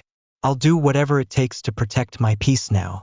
I'm not exactly happy yet, but at least I'm calm, which is a big improvement from last month. Little by little, I know I'll be happy again. After all, bad things always come to an end eventually. Update 5. This update is pretty recent because some developments have come up that you might want to know about. My sister lost the baby and has been blaming me for it. According to her, the stress I caused made her miscarry. My parents are also on this crusade with her. The silver lining is that they're not bothering me directly. This is all coming from neutral people, who claim they're not taking sides but somehow manage to accuse me of killing a baby out of pride. It's funny, though. None of these people have taken my sister into their homes. So by their logic, they're just as guilty as I am. If my sister cared about her pregnancy, she shouldn't have slept with someone else's husband, especially her sister's, or at least used protection. Nothing about this situation is normal. But when the accusations come from people this irrational, it's not worth my time or energy. Update 6. My ex-husband contacted me a few hours ago, and you won't believe what he had to say. No, he didn't ask me to come back. We haven't ended on horrible terms, relatively speaking, which is why I even responded. He admitted he was wrong and, to his credit, has made the divorce process easy. I don't hold grudges against him. Not because he deserves it, but because I don't want to waste my time on anger or thoughts about him. No cheater is worth that. What he told me, however, was very interesting. He confirmed that my sister was never pregnant. He called to let me know because he'd heard about all the things being said about me and wanted me to know the truth. He also told those people the same thing. Apparently, he'd been asking her for proof of the pregnancy and even offered to go with her to a doctor's appointment several times. She always avoided it. Eventually, she announced she'd lost the baby. When he asked for evidence, she had none. He talked to my parents, and they didn't have any proof either. There's no record of her being pregnant or losing the baby. One day, she simply decided to tell everyone she'd had a miscarriage. And that was it. So now, all the accusations against me for making her lose the baby mean absolutely nothing. My parents have tried to contact me to reconcile, and they've even stopped supporting her financially now that they know they won't be grandparents. But honestly, it's too little, too late. I don't care what they do with my sister now. What I needed was their support when I was betrayed. Support that any decent parent would give a child in my position. So no, it's a no for them too. In the end, my sister lost a sibling, a home, and my help because she chose to sleep with my husband and fake a pregnancy. My parents lost a daughter because they prioritized a lie over the truth. I think the three of them should head to Vegas and try their luck there. Maybe gambling will work out better for them than family. Am I the asshole for not giving my younger brother my gaming console because he broke his? I'm 16M, and my younger brother Jack, 12M, has a history of being careless with his belongings. Last year, our parents gifted him a PlayStation 5 for his birthday. He was over the moon about it, but his excitement didn't translate into taking care of it. He left it lying on the floor, threw his controller around, and constantly ate snacks and drank soda near it, despite multiple warnings. A couple of weeks ago, his recklessness caught up to him. He spilled soda all over the PS5, and it completely stopped working. Our parents were firm and told him he wouldn't get a replacement, explaining that it was his responsibility to take care of his things. Since then, Jack has been begging to use my Xbox Series X. I've told him no every single time. My reasoning? I worked a summer job and saved up to buy my Xbox. It wasn't handed to me as a gift. I earned it. Because of that, I'm meticulous about keeping it in good condition. Given Jack's track record, I don't trust him to be careful with it. Jack, of course, doesn't see it that way. He thinks I'm being selfish and unfair. He's called me mean for not letting him use my console, and our parents are split on the issue. My dad supports me, saying that it's my property and I have every right to set boundaries. My mom, on the other hand, feels that I'm being too harsh. She's argued that he's just a kid and that I should help him out. But here's the thing. I'm not trying to punish him out of spite. I genuinely believe this is an important lesson for him. If I just hand over my Xbox after he destroyed his PlayStation, what message does that send? That it's okay to be careless because someone else will always